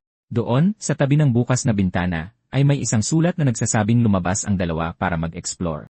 Nag-aalab sa pagkadismaya at pag-aalala, tumalon ang matanda mula sa bintana upang hanapin sila, iniwan pa ang sundalo. Pinapatakbo nila siya ng husto, at tila hindi nila maintindihan kung gaano kapanganib para sa mga tao sa lungsod na makita kung sino talaga sila. Sa gitna ng bayan, nagsimulang magkumpol ang mga tao. Isang grupo ng mga lalaki ang masamang nakatitig sa dalawang bata, bumabalot sa kanila ang masamang hangarin. Lumipad ang dalawang magkaibigan sa ibabaw ng lungsod habang si Melo ay sumisigaw sa tuwa habang nakakapit sa malalakas na binti ni Divine. Nang marinig ang kanyang papuri, nagmayabang ang Chimera kahit halatang nahihirapan siyang magdala ng pasahero. Kinutya niya ang bata na nangangarap lumipad dahil hindi niya man lang ito magawa ng normal. Hindi maikakailang abala ang walang ganoong pangunahing kasanayan, ngunit nakatwiran si Melo na sa ganitong paraan, makikita man lang nila ang buong lungsod ng magkasama. Ang kakaibang koneksyon ay tumatak sa isip ni Vine, ngunit nasira ang sandali ng hilingin ng abalang tao na huminto sa isang lugar para mananghalian. Sa kabutihang palad, kumalam ang tiyan ng demonyo bilang pagsang-ayon. Nagpasya silang dumaan sa isang palengke matapos makakita ng usok sa malapit. Puno ang mga kalye ng mga tindahan ng pagkain, lahat ay nag-aalok ng masasarap na pagkain at merienda. Mga barbeke, matatamis, at walang katapusang masasarap na pagpipilian ang nakapalibot sa mga bata. Unang beses ni Vine na makaranas ng ganitong kapaligiran, at hindi niya maiwasang mamangha habang naglalakad sila. Sakto namang may nakapansin sa kanila at tinawag ang atensyon ng lahat, sinasabing isang miyembro ng hukbo ng demonyo ang nanggugulo sa kanila kahit araw ng palengke. Habang marami ang masamang nakatingin at umuungol, ibinalik ng Chimera ang kanilang tingin, tinatanong kung may problema ba sila sa kanya. May nakita si Melo at pinutol ang usapan. Itinuro niya ang isang kaklase na nakita niya sa malapit, ngunit galit lang na tumitig sa kanya ang batang lalaki. Tumakbo ang maliit na babae sa kanyang kaibigan, nagtatanong kung gusto nilang maglaro at kumain, ngunit tinanong siya tungkol sa kanyang ginagawa. Puno ng puot, tinanong ng batang lalaki kung bakit siya nakikipagkaibigan sa isang demonyo. Inulit niya ang kanyang tanong, ngayon ay malakas na habang itinuturo ang Chimera. Habang nagtago siya sa takot dahil sa kanyang sinabi, hindi ito pinansin ni Melo, at ibinahagi kung paano sila naging magkaibigan kahapon lang. Ito ay isang katawa-tawa at hindi kapanipaniwalang pahayag, lalo na kung maririnig mula sa isang tulad nila. Ang pakikipagkaibigan sa kanilang mga kaaway ay talagang mali. Nagulat ang babae noong una, ngunit masayang pinatunayan ang kabaitan ni Vine, sinabing kararating lang niya ilang araw na ang nakalipas. Itinulak siya sa lupa, pinigilan na makalapit pa sa kanila. Gayunpaman, nangyari ito sa harap mismo ng bagong kaibigan ng babae, na ngayon ay nag-uumapaw sa galit habang kinukwestiyon ang kanyang ginawa. Nag-aalala ang ilang nakasaksi at iniisip na tawagan ang hukbo, ngunit sigurado silang sa demonyo sila papanig. Ang hukbo ay nagdulot ng labis na sakit sa kanila. Kahit na demonyo si Vine, bata pa rin siya at kayang patayin gamit ang sarili nilang mga kamay. Nang mapagtanto kung ano ang nangyayari, pinigilan sila ni Melo, sinabing hindi niya hahayaan ang sinuman na mag-away. Habang siya ay papalapit, lumabas ang kapangyarihan ng bayani mula sa kanyang maliit na katawan. Muling napansin ni Vine ang amoy ng bayani sa isang iglap. Habang ipinapakita ang kanyang mga kuko, iniisip niya kung nasa kanila ba ang kanyang target, hindi alam na ito ay kanyang kaibigan. Sakto namang sumugod ang mga lalaking armado ng mga itak, ngunit lahat sila ay napahinto ng isang mahigpit na boses ang nagpatigil sa lahat. Lumapit si Sasa mula sa malayo, nakasakay sa isang malaking demonyo at tinatanong ang mga mamamayan kung mayroon bang problema. Naiintindihan na dehado sila, nanahimik sila at itinanggi ito. Samantala, palingalinga si Vine, sinusubukan pa ring hanapin ang kalaban. Nang sabihin sa kanya na mas mabuting bumalik muna sila sa headquarters, napagtanto rin niya na hindi na niya maamoy ang hero. Sumakay ang matalinong tsemera sa sasakyan ng opisyal, iniwan ang kanyang maliit na kaibigan. Tinitigan siya ni Melo na parabang gusto siyang pigilan sa pag-alis. Bagamat sinuklian niya ang tingin ng ilang sandali, ibinaling niya ang kanyang ulo at iniwan ang tao kasama ng kanyang mga kauri. Sakto namang dumating si Sol na tumatakbo, pagod sa paghahanap sa kanya kung saan-saan. Sa wakas, ligtas na siyang muli sa kanyang mga bisig. Maya-maya, nagpahinga si Vine sa gitna ng kanyang kwarto, nakatitig sa kisam habang malalim na iniisip ang mga nangyari noong araw na yon. Noong mga oras na yon, siguradong naamoy niya ang masangsang na amoy ng isang hero. May naisip siyang hindi magandang posibilidad, ngunit biglang may kumatok na pumutol sa kanyang pag-isip. Dumating si Balam para tingnan siya at tinanong kung pinahirapan ba ng mga taga roon ang bata. Nag-usat sila sandali at nalungkot siya dahil hindi nila maintindihan kung gaano siya kahanga-hanga. Tahimik sandali hanggang sa binuksan ng commander ang usapan tungkol sa bagong kaibigan ng kanyang anak, ang kauna-unahan nito. Sinabi niya ang pangalan ni Melo na may bahid ng kasamaan sa kanyang ngiti at ibinahagi na gusto niyang makilala ang bata sa lalong madaling panahon para batiin. Nanlumo si Melo mula noong araw na yon. Habang naglalakad sa tabi ni Sol, mabigat ang kanyang mga paa at ulo. Naalala niya ang usapan nila ni Cloud, kung saan kinulit niya ito para sa karagdagang impormasyon tungkol kay Vine. Sa kasamaang palad, wala siya sa posisyon para magsalita pa ng higit sa nasabi na niya. Nakipag-usap siya at gustong malaman kung bakit ito pumapasok sa mga bayan ng tao. Sinabi sa kanya na nakakaramdam ito ng mga espesyal na kapangyarihan. Pinag-isipan niya ang impormasyong ito ng matagal. Ngayon na naglalakad sa likod ng kanyang malungkot na anak, bigla niyang hiniling na itigil na nito ang pakikipaglaro kay Vine mula sa sandaling iyon. Agad itong kinuwestiyon ng bata, hindi maintindihan kung bakit pati siya ay sasabihin iyon, lalo na't wala namang ginagawang masama ang kanyang kaibigan. Kung isa sa alang-alang ang kanyang posisyon, kahit hindi siya masama, hindi masasabi kung paano siya makakaapekto sa kanya. Habang nakatayo sa harap ni Melo, ipinaalala niya na isa lang siyang tao at isang bata pa. Naramdaman ang kanyang saloobin, yumuko siya para maging kapantay ng kanyang balikat. Sinasabing nabibilang siya sa mundo ng mga tao, kung saan din naroroon ang kanyang mga magulang. Sawa na rito, nangatwiran siya na hindi pa niya nakikilala ang mga taong iyon at hindi niya sila kilala. Natigilan siya sa kanyang mga salita, lalo na nang sinabi niyang mas mahalaga si Vine kaysa sa mga taong hindi niya kilala. Tumalikod siya, umalis ng mag-isa at sinabing galit siya sa kanyang guro dahil sa hindi pag-intindi sa kanya. Walang nagawa si Sol kundi kamutin ang ulo at bumuntong hininga, muling naalala kung gaano kahirap magpalaki ng anak. Tumakbo palayo si Melo, tinatanong kung bakit napakasama ng lahat dahil lang iba ang ilan sa kanila. Ano ang masama sa pagiging iba? Bakit nila siya pinipigilang makipaglaro sa kaibigan niya? Puno ng mga iniisip na ito, dumating siya sa eskwelahan gaya ng dati, saka narinig ang isang ina na tinatanong kung bakit napakapihikan kumain ng kanyang anak. Iginigit niya na ayaw niya ng isda, pero ni isang kagat ay hindi pa niya nasusubukan. Kung magpapatuloy siya sa ganyan, hindi niya malalaman ang isang bagay na masarap. Ang kanilang usapan ay nagbigay kay Melo ng isang magandang ideya. Inabot ng ilang sandali para mapagtagpi-tagpi niya ang mga bagay-bagay, pero sa huli ay nagawa niya ito at kumilos agad. At ganoon na nga, tumakbo siya mula sa eskwelahan ng may ngiti. Napagtanto niya na lahat ay nagiging mapili nang hindi man lang alam ang kahit ano tungkol kay Vine. Para tugunan ang problemang iyon, buong tapang siyang pumunta sa headquarters ng mga demonyo para imbitahan ang kanyang kaibigan na makipaglaro sa lahat. Habang buong pagmamalaking nakatayo ang bata sa pasukan, tinitigan siya ng gwardiya, nagtataka kung ano ang ginagawa ng paslit. Bago pa man sila makakilos, huminga siya ng malalim at isinigaw ang pangalan ni Vine, sinasabing lumabas siya para maglaro. Lumitaw si Claude at tinakpan ang kanyang bibig, tinatanong kung ano ang ginagawa niya doon. Nagulat din ang bata na makita siya roon, ngunit bago pa siya makapagsalita, binuhat na siya ng auditor palayo sa sinumang maaaring magdulot ng gulo. Medyo sa kaloob-looban ng gubat, binalaan niya si Melo na mapanganib para sa isang batang tao na mag-isang gumala doon. Nang tanungin tungkol kay Sol, naalala ng bata ang mahigpit nitong utos at sinabing wala na siyang pakialam sa kanya. Tutal, dumayo pa siya roon para makipaglaro sa mga kaibigang namimiss niya. Dahan-dahang idiniin ni Cloud kung gaano kamahal ni Sol ang bata. Habang nagrereklamo siya dahil pinatitigil siyang makipaglaro kay Vine, lumitaw si Balam at sumali sa kanilang usapan. Lumipas ang isang alanganing sandali habang sila'y lumingon sa kanya. Habang natumba sa gulat ang auditor, nagtanong lang si Melo kung sino siya, kaya ipinakilala niya ang sarili bilang ama ni Vine.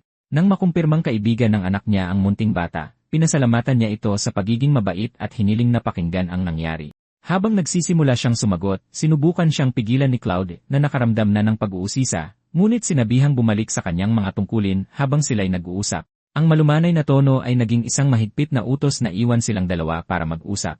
Muling sumigla ang kanyang ekspresyon nang mapagtanto niyang wala siyang pagpipilian. Matagumpay na napaalis ang auditor, binanggit ni Balam na alam niyang may tumutulong kay Vine para malagpasan ang masasamang karanasan sa bayan. Tinanong niya kung bakit niya kinaibigan ang bata. Malalim itong pinag-isipan ni Melo, ngunit sa kanyang pagkalito, sinabi niyang naging malapit sila dahil sa isang cookie. Pagkatapos ay ikinuwento ng munting bata ang nangyari mula sa kanilang labanan sa merienda hanggang sa bahaging pinaligiran sila ng mga matatanda. Para tapusin, sinabi niyang isa itong masayang karanasan. Sa kasamaang palad, patuloy na nagsasabi ng masasamang bagay ang mga tao dahil lang isang demonyo si Vine. Hindi niya maintindihan bilang isang taong gusto lang na magkasundo ang lahat. Naintriga siya sa kanyang mga salita. Ang kamangmangan ng ugat ng takot at bilang isang taong hindi matatakutin, sinabi niyang malamang ay matalino siya. Dahil hindi lahat ay kasing talino niya, magiging problema ito para sa lungsod. Walang kamalay-malay si Melo sa kanyang mga pamamaraan at iniisip kung ano ang magagawa niya para baguhin ang kanilang isip. May mapanlinlang na ngiti, iminungkahi ni Balam na maging isa siyang tsemera, tulad ni Vine. Kumalat ang kasiyahan sa kanyang mukha. Nang marinig ang panukala, nagtanong si Melo kung makakalipad din ba siya sa kalangitan tulad ni Vine. Agad itong kinumpirma ni Balam, idinagdag pa na hindi na magiging malungkot ang kanyang anak kung mayroon siyang tulad niya. Nanlaki ang mga mata ng munting bata sa pagkamangha at pag-iisip habang lantaran niyang iniisip ang maaaring maramdaman ng kanyang anak. Patuloy niyang inuudyukan ang bata na pumayag, kaya naalala nito ang masasayang sandali na magkasama sila at lahat ng masasamang bagay na nangyari dahil lang sa naiba siya. Higit pa sa kanyang paaralan, ang tanging tunay na kaibigang natagpuan niya ay si Vine, na para bang iisa ang kanilang uri. Kung ito'y isang pagkakataon para mapasaya siya, handang-handa si Melo na gawin ang lahat. Nagliwanag at umikot ang espasyo sa pagitan nila, habang itinuring ni Balam na isang tunay na mabait at matamis na bata si Melo. Habang nangyayari ang lahat ng ito, tumatakbo si Cloud sa bayan sa abot ng kanyang makakaya. Alam niya kung ano ang kayang gawin ng koronel dahil sikat ito sa paglikha ng tsemera sa hukbo. Mahirap paniwalaan na basta na lang siya nagka-interes sa isang batang tao, kaya nagmadali siyang pumunta kay Sol sa lalong madaling panahon. Nagulat lang siya na napakaaga nitong bumalik. Agad na iniulat ng opisyal na dinala ng commander si Melo sa headquarters. Para siyang sinagasaan ng truck sa kanyang mga sinabi, at sinubukan niyang unawain ang kasalukuyang sitwasyon. Walang gaanong oras, kaya agad siyang nagtungo kung nasaan ang bata. May ilang demonyo lang na nagbabantay pero walang batang tao. Kung isa sa alang-alang na wala rin siya sa eskwelahan, talagang kinuha siya ni Balam. Humingi ng tawad si Claude dahil sa hindi niya ito napigilan. Kahit na nandoon siya nang mangyari yon, hindi na sila pwedeng mag-aksaya pa ng oras dahil baka may ginagawa na ang koronel sa kanyang katawan. Tinanong niya kung may magagawa ang auditor gamit ang otoridad nito, ngunit nakatali ang kanyang mga kamay. Ang koronel, bago maging isang opisyal ng militar, ay nasa pinakatuktok ng mga demonyo at napakalayo ng ranggo sa kanya. Nang mapagtantong wala na siyang pagpipilian, nagpa siya si Sol. Napasinghap siya nang makita ang isang malakas na bagong kislap sa kanyang mga mata. Ang plano ngayon ay pumasok ng patago at bawiin ang bata mula sa kanilang mga kamay. Nagmakaawa si Cloud na payagan siyang tumulong, naniniwalang may bahagi siya sa kasalanan sa nangyari. Sa kanyang pagsang-ayon, ibinahagi niya ang layout ng base at sinabihan siyang may isa pa siyang hihilinging pabor. Sa Thor, isang demonyong gwardiya ang tamad na nag-ikot, humihikab pa habang nagmamartsa, walang kamalay-malay sa panganib na nagbabanta mula sa itaas. Siya ang unang biktima ng paglusob ni Sol. Opisyal nang nasa loob ng teritoryo ng kalaban ng tao. Batay sa sinabi ni Cloud, may ilang silid si Balam na halos doon na siya nakatira. May daanan patungo sa kanyang pribadong silid, ngunit napakahigpit ng seguridad na kahit siya ay hindi pa nakakalagpas doon. Madali itong mapapatunayan sa dami ng mga gwardyang nakapwesto sa lugar. Lahat sila ay armado at alerto, hindi tulad ng mga nasa labas. Bago mismo magsimula ang operasyon, humingi siya ng huling pabor kay Cloud. Sinundot ang kanyang mga kalamnan, inatasan niya itong wasakin ang isa o dalawang gusali sa harapan gamit ang kanyang purong lakas. Narinig niya ang resulta ng pagsunod ng opisyal sa utos, at ganoon din ang mga gwardiya ng daanan. Nanatili muna sila sa kanilang mga pwesto, ngunit isang demonyo ang tumakbo at nagulat na gumuho ang mga kulungan ng hayop. Nagwawala ang mga hayop at kailangan nila ng tulong para makontrol ang sitwasyon. Magulo ang sitwasyon base pa lang sa paglalarawan, ibig sabihin ay perpektong nagawa ni Cloud ang kanyang gawain. Dahil may ilang gwardiya na nasugatan na mula sa nagwawalang mga halimaw, tumakbo palabas ang mga gwardiya para tumulong. Isa sa kanila ang naiwan para magbantay dahil malapit na rin namang magsimula ang susunod na shift. Naiwang mag-isa, napabuntong hininga siya at naawa sa kung sino man ang namamahala sa kamalig na yon. Lingid sa kanyang kaalaman na mas malala pa ang sasapitin niyang kapalaran. Nang bumagsak na sa lupa ang huling gwardiya, kailangan na lang ni Sol na hanapin ang pribadong silid sa isa sa mga kwarto sa unahan. Sinusubukan ang kanyang swerte, dahan-dahan niyang sinuri ang bawat silid.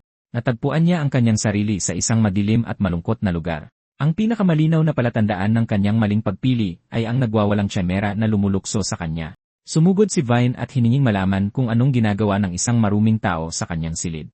3 taon na ang nakalipas, sa laboratorio ni Balam, malapit nang magising ang kanyang pinakadakilang likha. Isang araw, bumukas ang mga silid ng tiyemera, at lumabas ang isang babae patungo sa yakap ng kanyang ama. Humininga si Vine sa unang pagkakataon sa kanyang buhay, at nandoon ang demonyong koronel para salubungin ang kanyang matamis na karangalan at kadalakan. Habang tulala pa, tinitigan niya ang lalaking tumawag sa sarili niyang ama. Dahil napaka-espesyal ng araw ng kanyang kapanganakan, naghanda siya ng isang palumpon ng bulaklak para salubungin siya sa mundo. Kumislap ang kanyang mga mata sa pagmamahal at saya. Hindi alintana ang ibang demonyong siyentipiko sa paligid nila na nililinis ang mga bangkay ng ibang tsemeras na hindi kasing swerte o kasing tagumpay niya. Ngayon, nasumpungan niya ang sarili sa isang labanan laban sa taong ito na biglang pumasok sa kanyang silid ng walang pahintulot. Umatras si Sol, sinusumpa ang kanyang kamalasan na nagdala sa kanya sa silid nito sa lahat ng lugar. Sinusubukan niyang lumayo muna sa kanila, ngunit kabaligtaran ang kanyang ideya at walang tigil siyang sumusugod sa kanya ng may kamanghamanghang bilis. Halos hindi siya nakailag at nagtamo pa ng bahagyang galo sa kanyang braso. Tuloy-tuloy ang mga atake, at habang sinasalad niya ang lahat, nagsasayang siya ng mahalagang oras ng walang anumang progreso. Kung hindi siya magmamadali, mahuhuli siya at hindi na maililigtas si Melo kay Balm. Sa pagkakataong ito, iniiwasan niya ang susunod na atake at mabilis na umikot sa likod ng batang kalaban. Tinamaan niya ang likod nito at ibinaba ang kanyang talim na ikinagulat ng tiyemera. Napagtanto kung gaano kalaking banta siya, umiwas siya sa susunod na tama at umatras ng ilang metro. Tinanong niya kung paano niya nalaman ang kahinaan niya, kaya sinabi na lang niya na nakalaban na niya ang mga kauri nito dati. Ang pinaka-epektibo sa mga tiyemera ay ang pag-target sa kanilang mga junction point. Para sa kanya, ito ang pahalang na linya sa kanyang likuran. Hindi niya mapigilang biruin ang nakakatakot na mukha na ginagawa nito. Ngunit talagang galit na galit si Vine at determinado siyang patayin ang masamang tao sa anumang paraan. Tila, hindi pa pala siya lumalaban ng maayos kanina. Halos nagkakansela ang kanilang mga galaw, ngunit naubusan na siya ng oras, at ang sobrang pagkilos ay maaaring mag-alerto sa commander sa kanyang ginagawa. Nakikita ang tiyemera na naghahanda ng isang malakas na atake sa pagkakataong ito, wala siyang pagpipilian kundi isugal ang lahat sa isang ganting atake. Pabalik sa laboratorio ni Balan, ang ilaw mula sa isang berdeng silid ay nagliwanag sa siyentipiko at sa kanyang paksa. Masaya siyang umuugong habang tinitingnan ang iba't ibang kagamitan na kanyang gagamitin. Nakalatag sa mesa si Melo na kinakantahan na niya ng happy birthday. Dinagdagan pa niya, inaangkin niya ito bilang kanyang anak. Dumapo ang scalpel sa kanyang leg at malapit na siyang humiwa, ngunit naantala siya ng isang malakas na ingay mula sa labas. Malaking kaguluhan yon, ngunit nakita niya si Vine sa may pinto, na tila siya na mismo ang humawak nito. Pinupunasan ng pula sa kanya, kinumpirma niya ito, sinasabing na alis na ang nanghihimasok sa ngayon. Inamin ni Balam na hindi niya gusto kapag may mga palihim na nanghihimasok na nakakapasok, lalo na kung sila ay mga katutubong naging marahas. Nakakabagabag ito, at kailangan nilang ipatanggap sa lahat ang kapayapaan sa lalong madaling panahon.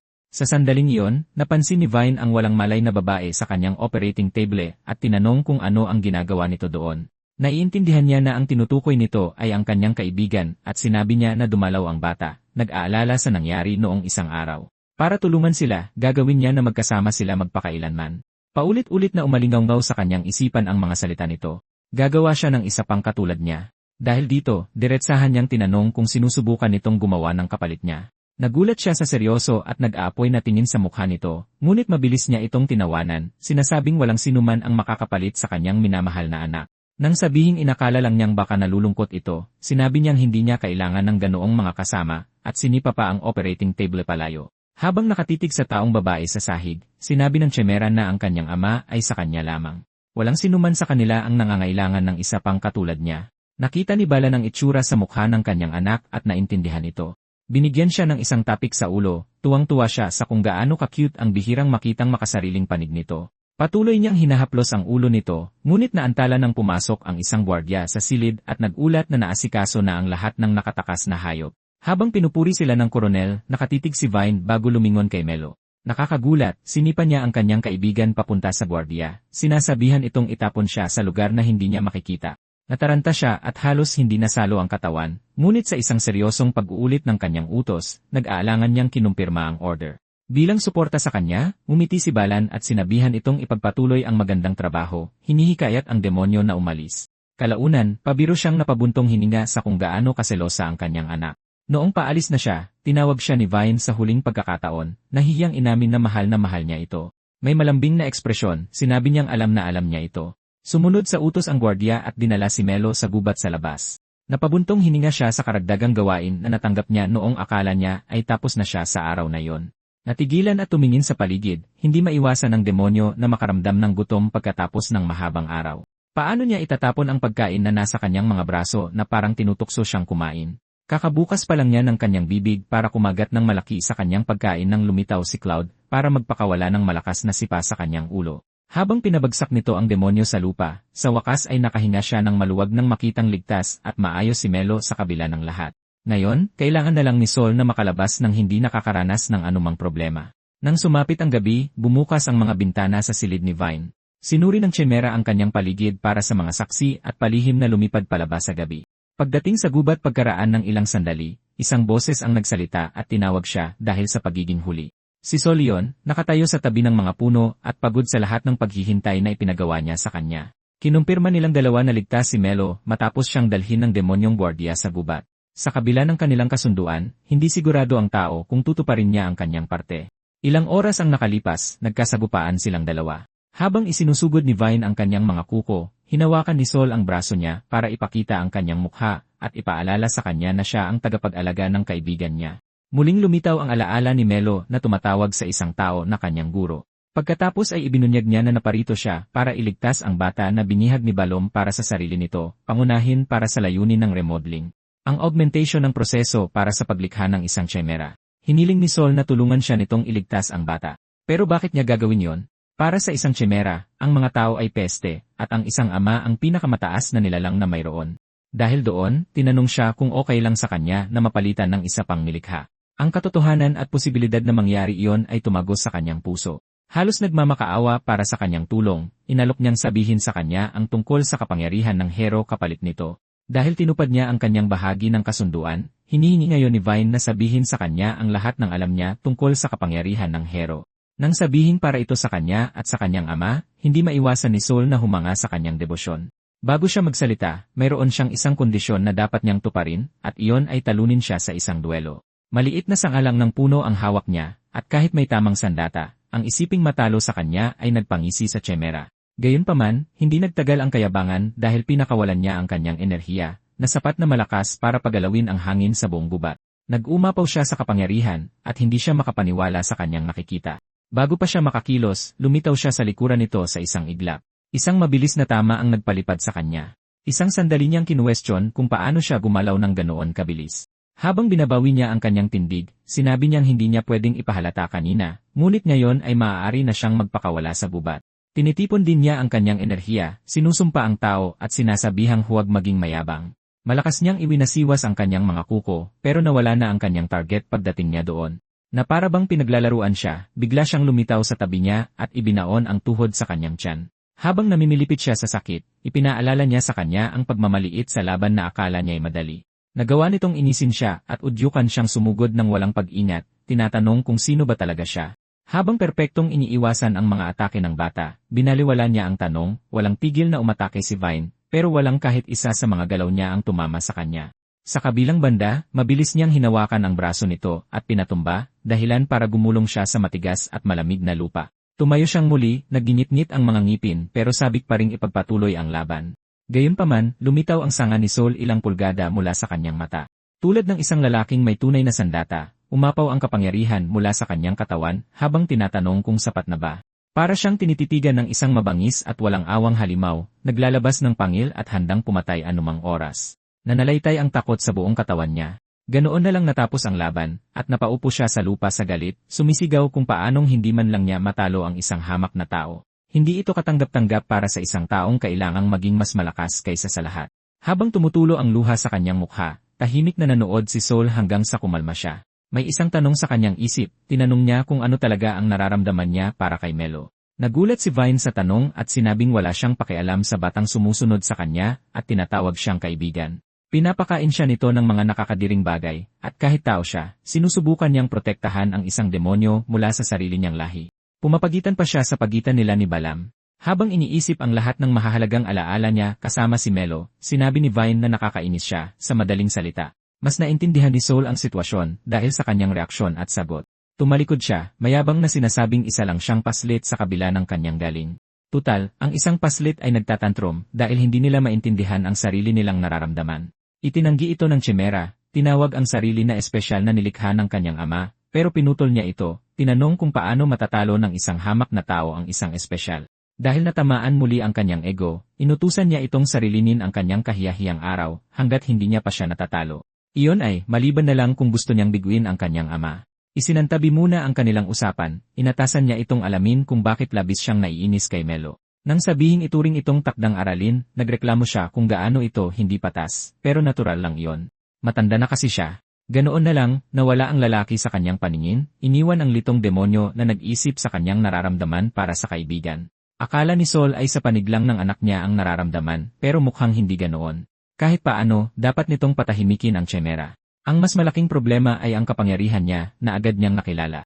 Isang pagkikita lang ay sapat na para malaman niyang ginamit ni Balaam ang bangkay ni Dion bilang core para sa Chimera. Nasa kama na ulit si Melo at mahimbing na natutulog habang tinitingnan siya ni Saul at Cloud. Iniwan ni Cloud si Saul na kasama ang kanyang ampon. Nababahala ang lalaki na hindi magtatagal ay malalaman ni Balaam ang kapangyarihan ni Melo. Iniisip niyang lumipat, pero ayaw niya na mga hulugan lang ito na mawawalan na naman ng tahanan si Melo at maglalakbay muli. Naaalala niya ang lahat ng beses na ginawa nila ito, at kung paano sila nakatadhanang ulitin ito magpakailanman. Hinaplos niya ang ulo ng natutulog na bata at nag-isip kung tama ba ang pagpapalaki niya rito. Si Gabo, na nakahiga sa tabi ni Melo, ay tumingin kay Saul at nakita kung gaano kaseryoso ang kanyang mukha. Kinaumagahan, bumaba si Melo mula sa kanyang kwarto pagkatapos magising. Napakaganda ng mood niya nang makitang inihahanda ni Cloud ang mesa para sa kanilang almusal. Pagkatapos ay binati ni Saul ang munting bata. Naalala ni Melo kung paano siya nagalit sa kanya at naiinis sa presensya niya. Sinabi ni Saul sa kanya na kailangan niyang pumunta sa likod bahay pagkatapos ng almusal. Sinabi ni Cloud sa kanya na huwag pilitin si Melo dahil nagpapagaling pa ito, pero malamig na sinabi ng lalaki kay Cloud na wala itong kinalaman sa kanya. Kalaunan, pumunta si Melo sa likod bahay kung saan naghihintay si Saul na may hawak na 2 kahoy na espada. Ibinigay niya ang isa kay Melo at sinabi sa naguguluhang bata na kailangan niyang gamitin ito para harangin siya. Pagkatapos ay bigla siyang pinalo ni Saul sa ulo. Galit sa kanya ang munting bata, pero sinabi niyang binalaan niya itong harangin ito gamit ang kanyang kapangyarihan. Itinutok ni Saul ang kanyang kahoy na espada sa kanya at sinabing kailangan niya itong sanayin para mabuhay. Ipinaliwanag niya na nagkamali siya nang sabihin niyang huwag gamitin ang kapangyarihan dahil hindi niya natutunang kontrolin ito. At bilang resulta, palagi siyang nagwawala gamit ito. Sinabi niyang tuturuan niya itong kontrolin ang kanyang kapangyarihan at ipinakita ang kontrol sa sarili niyang kapangyarihan sa pamamagitan ng pagpapalabas ng lilang enerhiya sa kanyang katawan. Pagkatapos ay inilipat niya ang lahat ng enerhiya sa espadang hawak niya at sinabi kay Melo na gawin din ito sa kanyang espada. Ipinikit ni Melo ang kanyang mga mata para ikonsentra ang kanyang enerhiya sa kanyang kahoy na espada. Inilabas niya ang kanyang ginintuang enerhiya pero winasak nito ang kanyang espada. Dahil dito ay muli siyang pinalo ni Saul sa ulo. Sinabi niya sa kanyang kontrolin ang kanyang lakas. Sinubukan ito ng bata ng paulit-ulit pero nauwi lang ito sa paulit-ulit na pagpalo sa kanyang ulo. Nagpagalit ito kay Melo na itinuon ang kanyang kapangyarihan at galit sa kanyang master. Sumugod siya kay Saul para atakihin ito. Sinabi ni Saul sa kanya na sa kabila ng kanyang matinding kapangyarihan na walang kontrol, puno pa rin siya ng mga kahinaan. Madali niyang naiwasan ang kanyang flying kick at gumanti siya sa pamamagitan ng pagsiko sa kanya, dahilan para tumalsik siya at masira ang kahoy na istruktura malapit sa kanila. Sinabi ni Saul sa kanya na seryosohin ang mga bagay-bagay. Lumabas si Melo mula sa kahoy na istruktura, inis pero hindi nasaktan. Sinabi niya sa kanyang master na imposibleng makontrol niya ang kanyang kapangyarihan. Samantala, si Balaam ay nasa dilim. Pinagmamasdan niya ang isang baso ng kemikal na hawak niya sa kanyang kamay. Sa loob ng lalagyan ay may isang hibla ng buhok. Nabasag ang baso, kaya natapon ang lahat ng kemikal. Naalala ni Balaam ang pagkuha ng sample ng buhok mula kay Melo. Ngumisi siya na parang baliw sa pag-iisip na alam na niya kung sino si Melo. Nasa kantina ng Demon Army dahil si Cloud, kumakain ng tanghalian tulad ng ibang mga demonyo. Nasa isip niya si Melo at kung ayos lang ba ito. Pinigilan niya ang sarili sa pag-isip nito, kinukumbinsi ang sarili na bahagi siya ng Demon Army at nananatili lang siya sa bahay para pag-aralan ang lakas ni Saul. Pagkatapos ay lumitaw si Balaam sa harap niya, mukhang masaya gaya ng dati. Nailang si Cloud nang iakbay sa kanya ng demonyong koronel ang braso nito. Humingi ng maliit na pabor si Balam sa kanya. Hindi na malaya ni Cloud na kalalagay lang ni Balam ng isang crest sa kanyang balikat. Sa ibang lugar, sa likod bahay ni Soul, nagkokonsentra si Melo habang naka-sword stance. Inilabas niya ang kanyang ginintuang kapangyarihan at nagawang ilipat ito sa kanyang espada. Masaya siyang makita na sa wakas ay nagawa niya ito. Pagkatapos ay biglang sumugod si Soul sa kanya. Hinarang niya ang kanyang atake, pero napakalakas nito kaya tumalsik siya paatras. Tumayo si Melo na umiiyak tungkol sa kung gaano kasama ang kanyang master. Ipinaalala ni Soul sa kanya na nagsasanay siya para mabuhay. Itinanim niya sa isip nito na walang mag-aalala sa nararamdaman niya kapag inatake siya, kaya kailangan niyang huwag maging pabaya. Naguguluhang nagtanong ang munting bata kung bakit may humahabol sa kanya. Sinabi ni Soul sa kanya na kahit wala siyang pakialam sa kanyang mga magulang, sila pa rin ang nagbigay sa kanya ng kanyang kapangyarihan. Sinabi niya sa kanya na ginamit nila ang kanilang kapangyarihan para tulungan ang mga tao at labanan ang mga puwersa ng kasamaan. Sinabi rin niya na ang kanyang kapangyarihan ay umaakit ng masasamang tao, gusto man niya o hindi, at ang pinakamabuting magagawa niya ay matutunang gamitin ito ng maayos para protektahan ang sarili. Sinabi niyang ang gusto lang niya ay magpasya siya para sa sarili niya kung para saan niya gagamitin ang kapangyarihan kapag natutunan na niya itong gamitin. Sinasa puso ni Melo ang kanyang mga salita at nagkonsentra para muling kontrolin ang kanyang kapangyarihan. Wala siyang progreso, kaya nagtantrum siya tungkol sa kung gaano kahirap kontrolin ang kanyang kapangyarihan. Iniisip ni Sol na magaling ang ginawa ng bata para sa maikling panahon ng pagsasanay, pero nag-aalala pa rin na atake si Balam anumang oras. Tinanong ni Melo na kung galing sa kanyang ama ang kanyang kapangyarihan, saan naman nakuha ni Sol ang sa kanya. Iniisip ni Sol ang lahat ng beses na nagwala siya gamit ang kanyang kapangyarihan at nag-aalangan siyang sagutin ito. Pagkatapos ay lumitaw si Cloud at hiniling kay Melo na sumama sa kanya. Habang tumatakbo si Melo palapit sa kanya, hinawakan ni Sol ang kamay ni Cloud. Binalaan niya si Cloud na hindi siya mag-aatubili kung plano niyang kunin si Melo. Biglang umatake si Cloud gamit ang kanyang espada, na bahagya lang naiwasan ni Sol. Napagtanto ni Sol na kontrolado siya ng spell ni Balam. Sinabi ni Cloud kay Sol na hindi siya magpapakita ng awa. Nagtataka si Melo kung bakit kakaiba ang ikinikilos ni Cloud. Pumunta si Sol sa harap ni Melo at sinabihan itong lumayo. Nakita ni Sol ang marka ng crest sa balikat ni Cloud at agad na napagtanto na isinailalim siya nito sa kanyang spell. Pagkatapos ng mahabang laban, naiwang walang malay si Cloud, nakahandusay sa lupa, puno ng pasa. Sinuri ni Sol ang kanilang laban at kung gaano ka-abnormal na malakas si Cloud. Napagtanto niya na sinira ni Balam ang lahat ng limiter ni Cloud hanggang sa puntong nagdulot ito ng malaking pinsala sa loob niya. Ang kanyang kontroladong estado ay nagpapaalala kay Sol sa mga walang isip na tsemeras na hinarap niya noon. Hiniling niya kay Melo na kunin ang lahat ng benda, tubig, at gamot sa workshop at sumunod naman ang bata. Kalaunan, binalot ni Sol ng benda ang lahat ng sugat ni Cloud at tinalian siya. Tinanong ni Melo kung kontrolado ba si Cloud ng isang taong naghahangad sa kapangyarihan niya. Umiyak si Melo habang naalala kung gaano kabait si Cloud sa kanya. Sinabi ni Sol sa bata na hindi niya ito kasalanan, at ang tanging dapat sisihin ay ang demonyong pumilit kay Cloud na gawin ito. Umiyak si Melo habang idineklara na hinding-hindi niya mapapatawad ang may kasalanan. Pumatak ang kanyang mga luha sa isang bulaklak. Muli niyang ginamit ang kanyang gintong kapangyarihan habang hinihiling kay Sol na ipagpatuloy ang pagsasanay sa kanya. Nanumpa siyang pababagsakin ang taong responsable para dito. Nasa marangyang tahanan nila sina Balam at Vine sa headquarters ng Demon Army. Nagtataka si Vine kung bakit pinapaganda ng kanyang ama ang mga manika nito sa paligid. Sinabi ni Balam sa kanya na ito ay dahil malapit nang dumating ang pinakamahalagang bagay sa kanyang buhay. Nagtataka si Vine na may pag-aalala kung ano ang ibig niyang sabihin dito. Bigla na lang, pinapasok ni Ose sina Sol at Melo sa silid. Hindi komportable si Vine na makitang muli si Sol. Sinabi ni Balam sa kanyang anak na magpakita ng respeto sa kanilang mga bisita dahil siya ang nag-imbita sa kanila. Sinabi ni Sol kay Balam na kailangan niyang harapin ang mga kahihinatnan ng paggamit kay Cloud. Lalong nalilito si Vine at tinanong niya ang kanyang ama kung seryoso ba siya nang sabihin niyang hindi niya kailangan si Melo dahil siya lang ang mahalaga sa kanya. Ngumiti si Balam sa kanyang anak at sinabi sa kanya na si Melo ang bayaning hinahanap nila. Nagulat si Vine nang marinig ito. Niyakap ni Balam ang kanyang anak mula sa likod at pinasalamatan siya sa pagtupad sa kanyang papel na hanapin ang bayani. Nalilito si Vine kung ano ang ibig sabihin ng kanyang ama sa pagtupad sa kanyang papel. Pagkatapos ay sinabi ni Balam sa kanya na patayin si Melo. Nanlabo ang paningin ni Vine sa bigat ng utos. Namutla siya at pinagpawisan habang iniintindi ang lahat. Nakita ni Sol kung gaano pa rin kamanipulatibo si Balam matapos ang lahat ng mga taon at sinita siya dito. Dahil dito, napag-isipan ni Vine kung totoo ba ang sinasabi ni Sol.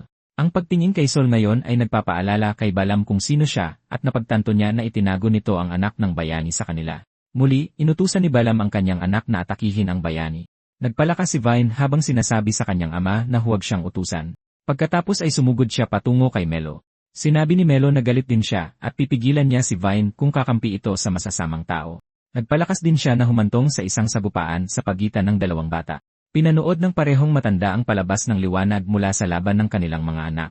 Sinabi ni Saul kay Balaam na hindi niya ito papatayin. Nagpalakas siya at sinabing mas kasiya siya na durugin lang ang mayabang na ngiti sa mukha nito hanggang sa hindi na ito makangiti muli. Ngumiti lang si Balaam ng may interes. Nagpalakas din ng enerhiya si Balaam para maghanda sa laban. Sumingit si Ose para sabihin kay Saul na hindi siya karapat-dapat na hawakan ang kanyang Panginoong si Balaam. Nag-anyong isang malaking halimaw na nilalang ang alagad. Sa kabila ng pagbabagong anyo, nanatiling kalmado si Saul. Sumugod at inatake siya ni Ose, para lang walang kahirap-hirap na suntukin siya ni Saul sa mukha at patumbahin. Lalong ginanahan si Balaam na makipaglaro kay Saul. Muling nagpalakas ng kapangyarihan ang demonyo, ngunit sa pagkakataong ito, ang liwanag na nakapalibot sa kanya ay mukhang masiksik at mas malakas. Naglabas ng espada si Saul sa kanyang kamay at nilapitan ang kanyang kalaban. Hinamon siya ni Balaam na gumawa ng unang hakbang. Sinaksak siya ni Saul gamit ang kanyang energy sword. Ang demonyo ay isang afterimage lang pala at lumitaw siya sa likod ni Saul. Sinalag ng lalaki ang energy beam ni Balaam at nagpakawala ng sarili niyang energy beam. Walang kahirap-hirap itong naiwasan ni Balaam. Nanatiling kalmado ang demonyo habang iniikutan siya ni Saul. Pinaalalahanan ni Saul si Balaam na sinabi niya rito na inaabangan niya ang kanilang susunod na pagkikita. Naalala ni Balaam at pinuri ang kanyang pag-unlad mula noon. Sinabi ng demonyo sa kanya na naintriga siya sa kapangyarihan nito noon dahil tila naiba ito sa mga bayani. Habang nagkakarga si Balaam ng energy beam mula sa kanyang daliri, sinabi niya na ang kapangyarihan nito ay mas hawig sa mga demonyo. Pinakawalan niya ang kanyang energy beam na nag-iwan ng butas sa dibdib ni Saul. Dahil sa sugat, napabagsak si Saul sa lupa. Nagkomento si Balaam kung gaano pa rin siya kahina hanggang ngayon at kung paano siya nabigong ipaghiganti ang bayani at wala man lang lakas ng loob na mamatay sa tabi nito. Hinuhusgahan niya si Saul bilang isang duwag at hindi karapat-dapat na maging kalaban niya. Bigla, ang katawan ni Saul ay napuno ng maliwanag at malakas na enerhiya. Napakaliwanag ng kanyang enerhiya na kahit sina Melo at Vine ay napatigil sa kanilang ginagawa upang tumingin sa kanya. Nahayag na sobrang nag-aalab si Saul na nakatayo ang kanyang buhok. Mabilis na nagsara ang kanyang sugat na parang walang nangyari. Bago pa man ito makita ni Balaam, bigla siyang sinuntok ni Saul sa dibdib, at pagkatapos ay idiniin niya ang demonyo sa lupa gamit ang isang pababang energy beam. Hindi maunawaan ni Balaam kung saan nanggagaling ang kapangyarihan nito. Mukha na ngayong halimaw si Saul para sa kanya. Inilagay ni Saul ang kanyang energy sword sa harap ni Balaam. Ngayon, mukhang takot si Balaam. Masaya si Saul na makitang wala na ang mayabang na ngisi ng kanyang kalaban. Ilang sandali bago magbanggaan sina Saul at Balaam, may sariling sagupaan sina Vine at Melo. Inakusahan ni Vine si Melo na nilinlang siya dahil siya pala ang bayani. Sinabi ni Melo sa kanya na hindi siya nagsinungaling at ang gusto lang niya ay bugbugin ang ama nito. Ang marinig siyang sabihin ito ay lalong nagpagalit kay Vine. Naalala niya ang lahat ng masasayang panahon kasama si Balaam at nanumpa na hindi hahayaang sinuman ang umagaw sa kanyang ama. Sinabi niya kay Melo na gagawin niya ang lahat para sa kanyang papa. Napatigil si Melo sa kanyang mga salita. Pagkatapos ay sinabi niya kay Vine na kakaiba ito. Ipinaliwanag ni Melo na ayaw niyang makinig kay Saul. Ang kanyang mga salita ay nakaintriga kay Vine. Nagpatuloy si Melo sa pagsasabing hindi siya nakinig nang sabihan siya ng kanyang guro na kumain ng bell pepper o kapag gusto nitong gumising siya ng maaga. Tinanong ni Melo kung bakit palagi siyang nakikinig sa sinasabi ng kanyang ama. Naalala ni Vine ang sinabi ng kanyang ama na tuparin ang kanyang tungkulin. Wala siyang maisagot kaya sinabihan na lang niya si Melo na tanga ito. Humantong ito sa pagtawagan nila ng tanga sa isa't isa. Natigil ang kanilang pagtatalo nang maantala sila ng liwanag na nagmumula kay Saul. Napatigil sila sa kung gaano kalakas tingnan si Saul. Nakita nila ang lalaki na pabagsakin si Balaam ng madali. Parehong tiningnan ng malapitan ng mga bata kung ano ang nangyayari. Nakita ni Balaam si Vine at sinigawan itong patayin si Melo. Nag-atubili si Vine na gawin ito, kaya nadismaya si Balaam at tinawag siyang isang luma at makalumang modelo. Dinurog ng kanyang mga salita ang puso ng maliit na bata. Binaling naman ni Balaam ang atensyon kay Saul at sinabing alam niyang matagal na nitong itinatago ang anak ng Hero. Dahil balak niyang iharap ang bata sa Demon Lord sa hinaharap para masiguro ang kanyang posisyon sa hukbo ng mga demonyo. Patuloy na sinabi ni Balaam na makakalikha siya ng hindi mabilang na mga modelo ng Chimera gamit si Melo. Inalok ng demonyo si Saul na magsanib puwersa sila para makapagharap sila sa Demon Lord ng isang hukbo ng mga Hero sa halip na isang bata lang. Tinitigan lang siya ni Saul. Samantala, si Vine ay nagmamadaling lumapit sa kanyang papa at nagtanong kung ano ang ibig niyang sabihin, gayong akala niya ay siya ang papalit sa pwesto ng Hero. Sinaktan siya ni Balan at sinabing simula pa lang ay ginawa lang siya para mangolekta ng data hanggang sa may mas magandang lumabas. Nagtanong ang nasaktang bata kung kasinungalingan lang ba ang kabaitan at pagmamahal niya para sa kanya. Sumagot si Balaam na totoo ang kahalagahan niya noon pero hindi na siya mahalaga ngayon. Napaluhan nito si Vine. Gumuho ang mundo ni Vine nang marinig pa mula kay Balaam na nilikha lang siya para gamitin. Dinagdagan pa ni Balaam ang sakit sa pagsasabing wala siyang pakialam sa mga reklamo ni Vine dahil napagdesisyonan na niyang wala itong silbi. Nanginginig si Vince sa mga sinasabi niya. Sinigawan ng galit na si Melo si Balaam na huwag nang magsalita ng masasamang bagay kay Vine. Biglang hinawakan ni Ose si Melo mula sa likuran. Pinuri ni Balaam ang kanyang alagad. Pagkatapos ay inutusan niya si Vine na patayin si Melo habang hindi ito makagalaw. Sinabi niya sa bata na babawiin niya ang lahat ng sinabi niya at mamahalin niya ito ng totoo kung gagawin niya yon. Tumayo si Vine at pinabagsak si Ose. Pagkatapos ay sinabi niya sa kanyang ama na patawad dahil sa hindi niya pagsunod. Sinigawan ni Balaam si Vine sa pagiging walang silbi. Agad na sinuntok ni Saul ang demonyo sa mukha. Napakalakas ng suntok na ang pagbagsak ni Balaam sa lupa ay lumikha ng isang hukay na kasing laki ng isang bahay. Sinabi ni Saul sa kanya na may mga bagay na hindi dapat sabihin sa isang bata. Kahit na mukhang talunan at mahina ang lalaki, naaalala pa rin ni Vine ang pagtrato sa kanya ng kanyang papa bilang isang anak sa pagdiriwang ng kanyang kaarawan o pagsama sa kanya kapag hindi siya makatulog. Pagkatapos ay inihambing niya ang mga alaalang ito sa panahong sinaktan siya ni Balaam at sinabing ang tanging layunin niya ay mangalap ng data para sa mas magagandang modelo. Umiiyak siya habang dinaramdam ang sakit mula sa alaala. Nag-funny face si Melo para mapangiti siya. Iniisip ni Vine na nagpapatawa lang siya, na humantong sa pagtatalo nila ulit kung sino ang mas tanga sa kanilang dalawa. Habang nagtititigan sila, biglang tumawa si Vine. Naalala niya kung paano siya ipinagtanggol ni Melo noong sinasabihan siya ni Balaam ng masasakit na salita. Hinawakan ni Vine ang mga kamay ni Melo at nagpasalamat sa kanya. Samantala, ginising ni Saul si Balaam sa pamamagitan ng isang sampal sa mukha. Pagkatapos ay sinuntok niya ulit ang demonyo. Pagkatapos ay sinabi ni Saul kay Balaam na aminin na ang pagkatalo. Paulit-ulit siyang sinuntok ni Saul, iginigiit na aminin niya ang pagkatalo at manumpa na maglilingkod sa kanya. Habang lalo siyang nasasaktan, mas nakikilala ni Balaam ang kapangyarihang dumadaloy kay Saul. Naniniwala siyang taglay nito ang kapangyarihan ng mismong Demon Lord. Lumuhod si Balaam para tanggapin ang pagkatalo at sumumpang maglilingkod kay Saul. Habang pinag-iisipan nito ni Balaam, lalong nagiging kamukha ni Saul ang Demon Lord. Sinabi ni Saul sa demonyo na hinding-hindi niya dapat sabihin sa sinuman ang nalalaman niya tungkol kay Melo at kailangan niyang itigil magpakailanman ang pag-eksperimento sa mga tsimerang gawa sa tao. Yumuko si Balaam at sumang-ayon. Inutusan din siya ni Saul na makipag-ayos kay Vine. Hinarap ni Balaam si Vine at sinabi ng may ngiti na humihingi siya ng tawad sa lahat.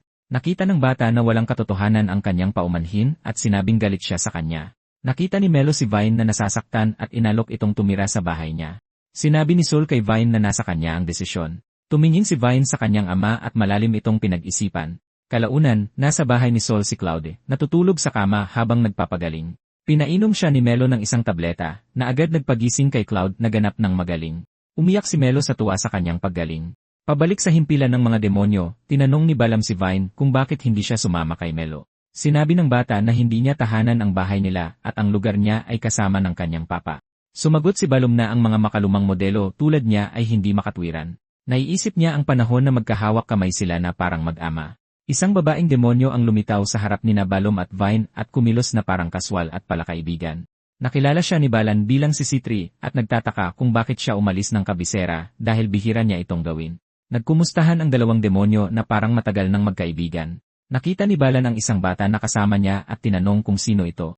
Ipinaalala ni Sitri sa kanya na inampon niya ang dalawang tao bilang kanyang mga anak. Hiniling niya sa kanyang anak na magpakilala. Ang bata ay halos mukhang manika dahil sa kanyang damit at malamig na titig. Nagpakilala ang maliit na bata bilang si Oli. Tinanong ni Sitri si Balaam kung nasaan ang isa pa niyang anak na babae. Sinabi niyang Cloud ang pangalan nito. Samantala, nasa kama pa rin si Cloud na nasasaktan habang binabangungot. Ang kanyang panaginip ay ang alaala niya noong bata pa siya, nagsasanay ng espada kasama ang kanyang kapatid habang nanonood ang kanilang ina at ama. Sumugod si Cloud sa kanyang kapatid pero siya ang nasaktan. Itinutok ng nakababatang kapatid ang kanyang kahoy na espada sa kanya. Nalaman na ang nakababatang kapatid ay si Oli at kamukhang-kamukha niya ito sa kasalukuyan pero wala ang malamig na titig at parang manikang damit. Pinuri ng ama ang kanyang mga anak sa pagbuti ng kanilang pag-espada. Kalaunan, humingi ng paumanhin si Oli sa kanyang kapatid sa pagiging padalos-dalos. Sinabi ni Cloud sa kanya na ayos lang siya at masaya lang siyang makita kung gaano kahusay ang kanyang kapatid sa kanyang teknik. Niyakap ni Oli si Cloud at sinabi kung gaano niya ito kamahal. Sumagot si Cloud na napakahalaga rin niya para sa kanya. Isang araw, sinalakay ng hukbo ng mga demonyo ang kanilang tahanan. Tumakas ang magkapatid ng buong bilis mula sa kanilang mansyon papasok sa kabubatan. Sinabi ni Cloud kay Ollie na kailangan nilang tumakas dahil nagpaiwan ang kanilang mga magulang para sa kanila. Tiniyak ni Cloud sa umiiyak na si Ollie na magiging maayos ang kanilang ama dahil isa siyang mahusay na mandirigma na kayang durugin ang hukbo ng mga demonyo. Sinabi ni Ollie sa sarili na tama ang kanyang kapatid. Tiniyak din ni Cloud na kasama pa rin niya siya. Ang marinig ito mula sa kanya ay nagpalakas ng loob ni Ollie. Nanumpa si Cloud na poprotektahan niya ang kanyang kapatid anuman ang mangyari. Ang dalawa ay tumakbo papalapit sa isang liwanag. Pagdating doon, nakita nila ang apoy sa lahat ng dako at si Citri na kaswal na nakaupo sa isang tumpok ng mga bangkay. Nakita ni Citri ang dalawa at naging interesado at cute sila sa paningin niya. Inilabas ni Cloud ang kanyang espada para harapin ang demonyo. Inihagis sa kanila ni Citri ang isang ulo ng tao. Tiningnan nila itong mabuti at nakitang ito ay sa kanilang ama. Parehong nasindak at napasigaw ang dalawang bata. Bigla, binuhat sila ni Citri mula sa likuran at sinabing isasama niya sila. Masamang tumingin si Cloud kay Citri. Naging dahilan ito upang ihagis siya ng demonyo. Pagkatapos ay inilagay ni Citri ang kanyang kamay sa mukha ni Ollie at nagsimulang umilaw ang kamay. Sumigaw si Ollie para sa kanyang ate. Nag-aalalang nagtanong si Cloud kung ano ang ginagawa ng demonyo. Sumagot si Citri na ginagawa niyang kanya si Ollie magpakailanman. Nakita ni Cloud ang liwanag na nagpatulala sa kanyang kapatid. Sinabi ni Cloud sa sarili na hindi niya maililigtas si Ollie dahil hindi siya sapat na malakas. Hindi niya naabutan si Ollie bago pa ito makontrol ang isip.